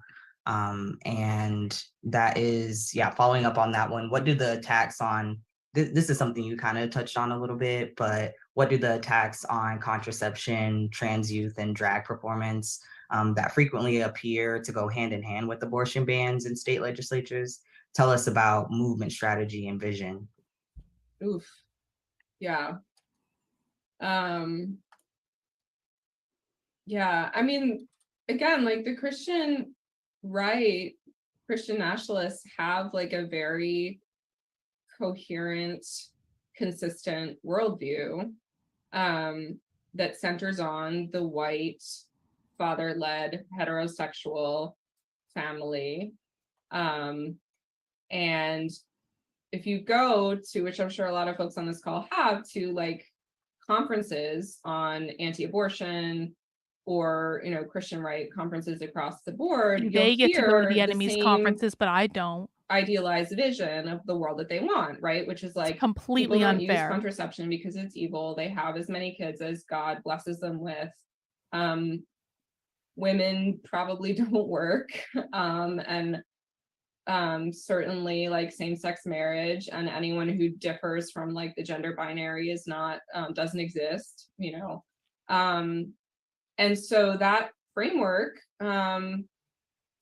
that has been, consistent, like that's their ideal. And I think, again, like they're very gifted at rhetoric and political strategy. And so like that ideal has not always been what they lead with, right? They lead with other messaging and strategy. And then folks are like shocked to learn that like, what do you mean they're coming for contraception? And like they've always been coming for contraception, right? Like crisis pregnancy centers that advocate against abortion like also often discourage contraception. Like that's not surprising or like, oh my gosh, it's new. That's part of the project from day one for them. It's just the fact that they've been able to like obscure it because they came for abortion first, or most aggressively and successfully. Yeah, thank you. Reagan, do you have a question? I think I don't have a question so much as I have an observation that I think that we all have made and that we're all struggling with. And I think that, boy, if somebody can answer this question like tonight, like we're going to win it all. But I mean, essentially what we have in so many of these arguments, for instance, loss of parental rights, is meaningless. Essentially, it's a false flag, right? Like your parental rights, that's neither here nor there. If you have a relationship with your child, then you are walking hand in hand with them through these, moments where they might be led to have an abortion, for instance. So false flag one, parental rights. The false flag we're seeing in Ohio, which is the Republican speaking point against or wanting to raise the threshold to amend the Constitution. Oh, no, this isn't about that abortion thing that's going on, right? So there's a constant, and then again, what we see in drag story hour. So I work for drag story hour as their grant writer, and a lot of the stuff we are obviously coming up against are these ideas that our programming is inherently sexual. So of course it's clearly not. Like, drag is a genre of performance. It has nothing to do with sex, and it's particularly in the context of story hour. So again, there's just an unwillingness to interpret language and facts, and that is the That scream right difficulty there is why that I people think we're embrace all abortion. struggling with. How do you, not that because This I think situation in the it's a background fact, right here is but why how do- I cannot how be do you get pro-life. somebody and a whole group of can't- somebodies to look at, so This what do you whole think the word crying sexual situation means? is just Okay, cool. Can you no. look at this programming and understand with me that it's not sexual in any way? Okay, cool. There's the disconnect there. That to me is the big holy grail of struggles, and I don't want to speak for everyone, but I know that there's a lot of us that are just feeling like, I don't know how to overcome that. Thank you. Yeah, thank you for sharing that. It is like surreal to me that Drag Queen Story Hour has become like a battleground in like the Stupid is what it is. Violent and harmful assaults that we're having across the board on abortion rights and contraception. And like, listen, why I say the drag stuff is stupid is that I don't agree with it. I don't think it's a good idea. Don't get me wrong. I'm not like promoting it or anything, but like, unless it's being taxpayer funded and it's in school and kids are being forced to go to it, like, no one is forcing their parents to take their kids to Drag Queen Story Hour. So what that means is we all need to exercise some personal responsibility. And if you don't want your kids to go to Drag Queen Story Hour, don't take them to Drag Queen Story Hour. But parents, and this is not a popular thing for me to say, but I'm going to say it anyway, parents screw up their kids all the time. And conservative parents do a lot to screw up their kids. Let's just not pretend conservative. You're not perfect parents either. And so I don't think we should ever get to a place where we are, legislating exactly what parenting means, because there are things that parents do on both sides of the aisle that will screw up their kids. And do I think that some of those things are any worse or better than Drag Queen Story Hour? No. Like, I think that kids view drag queens as like cartoon characters. I don't think they understand what it actually is. And if you don't want your kids exposed to that, then don't take them. It's really that simple. But if there are other parents who are like, I want my kids to have school choice so they can go to a school where they're entirely taught by drag queens, I mean, I don't agree with that. And I don't think many of you would agree with that. And I don't think it's a very good I don't think it's a good idea. But freedom and liberty means the freedom and liberty to make a choice that other people disagree with. And so I think this is a matter of like picking our battles. I do think that the moral outrage over drag queens is it is that simple, radical moderate. It really is that simple. If you don't want your kids to be around drag queens, don't take them. Other people have a right to raise their children in whatever way they see fit without your interference, because if you believe in parental rights, you believe in parental rights for everyone, not just for you.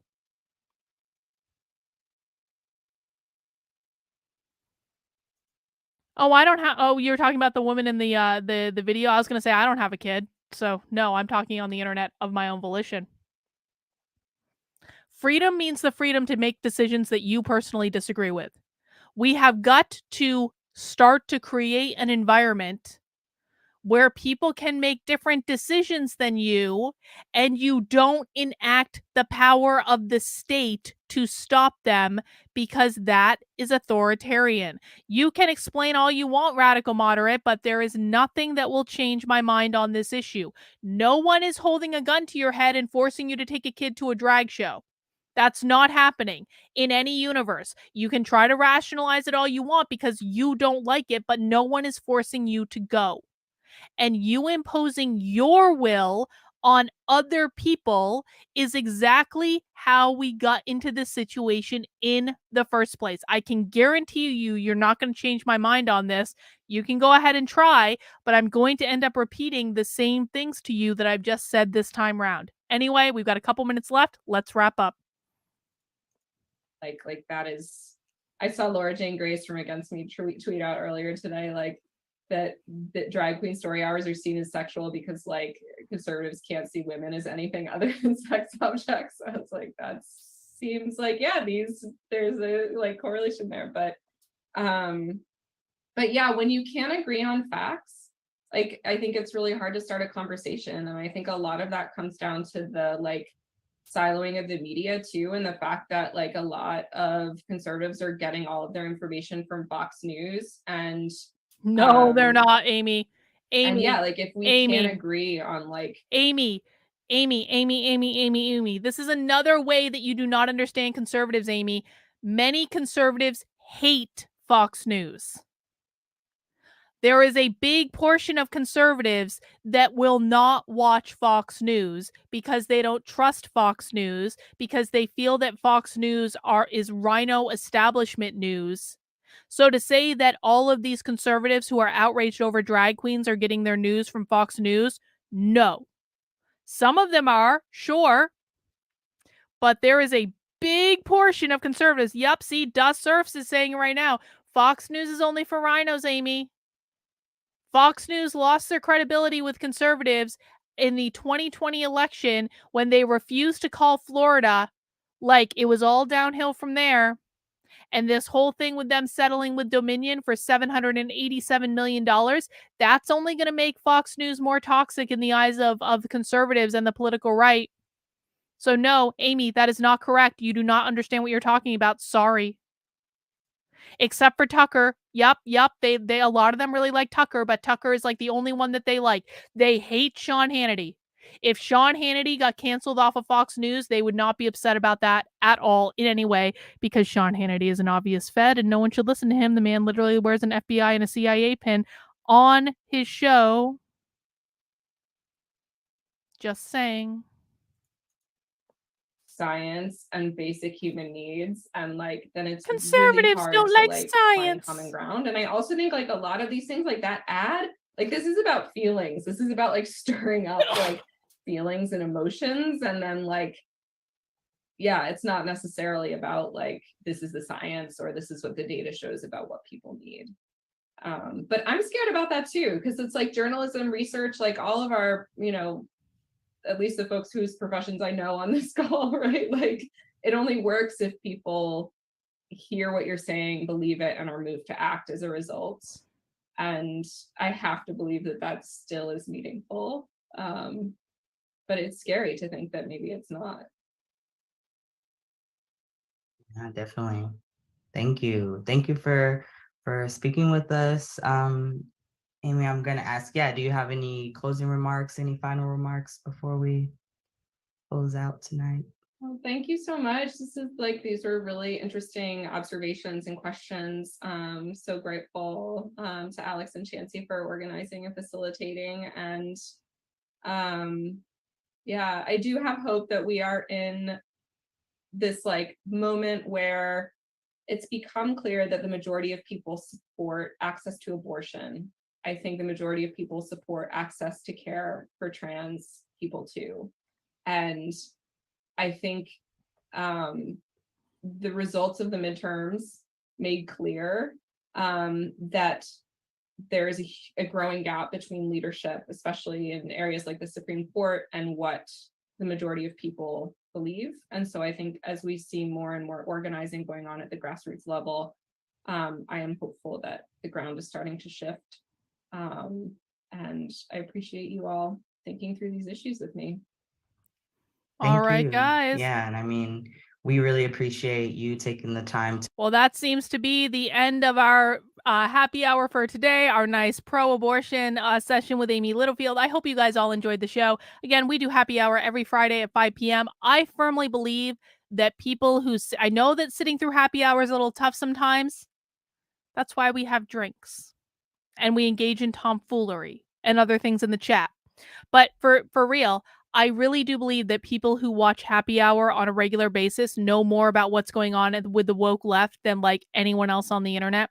You know more than the journalists, you know more than the pundits. We are probably a good year or two ahead of where even the most advanced people are with what the woke left is doing, and I'm not kidding about that. I am actually serious. And if you really want to be ahead of where things are going, you're going to want to join me for Socialism Saturday tomorrow at 6 p.m. We are going to be listening to a presentation on abolishing the biological family with our favorite abolish the family activist, Sophie Lewis. You guys are going to love it. It'll be throwing you into the deep end of socialist dystopia. So join me for that tomorrow at 6 p.m. Of course, please make sure you are subscribed to my channel if you are not already. Please make sure you mount that like button. And if you want to make sure you're subscribed to my Substack, carlin.substack.com, that would be amazing. And if you want just a little bit of extra fun, I posted this article last night. I think I have found the best social justice warrior on all of Substack. And this woman is such an SJW that I actually thought she was fake. I really did. I thought this was a parody account. But next Friday for happy hour, we are going to be watching a presentation that this woman did and an interview that this woman did about being white and woke at work. I really looked into this woman. I was like, I really need to confirm that this is not a parody. And no, it's not. And you can see the conversation that I had with this person. I promise it's worth it. I was just like, I really didn't know people like this existed. I really didn't. I had never encountered one of these people in the wild before. You can check out the conversation I had on the Substack. And next week for happy hour, we're going to be watching her in action. And it's going to be great. White and woke at work. Can you imagine? All right, guys, that's all we have for tonight. To have a great rest of your night. Take care. And I hope I will see some of you tomorrow for Socialism Saturday at 6 p.m. In the meantime, go relax, kick up your feet, have a beer. Jen with the last minute super chat. Who needs horror movies when Dr. K's channel exists? I'm laughing in order not to cry or scream. Well, Jen, it's funny that you say that because horror movies, specifically found footage movies, are actually my favorite. And I think I'm going to go down and sit on my couch and kick up my feet and spend some time with the husband. And I'm going to look for a good horror movie to watch tonight because, you know, we live in real life dystopia all day, every day on this channel. We can have a little fantasy dystopia at some points too. All right, guys, take care and we'll see you soon.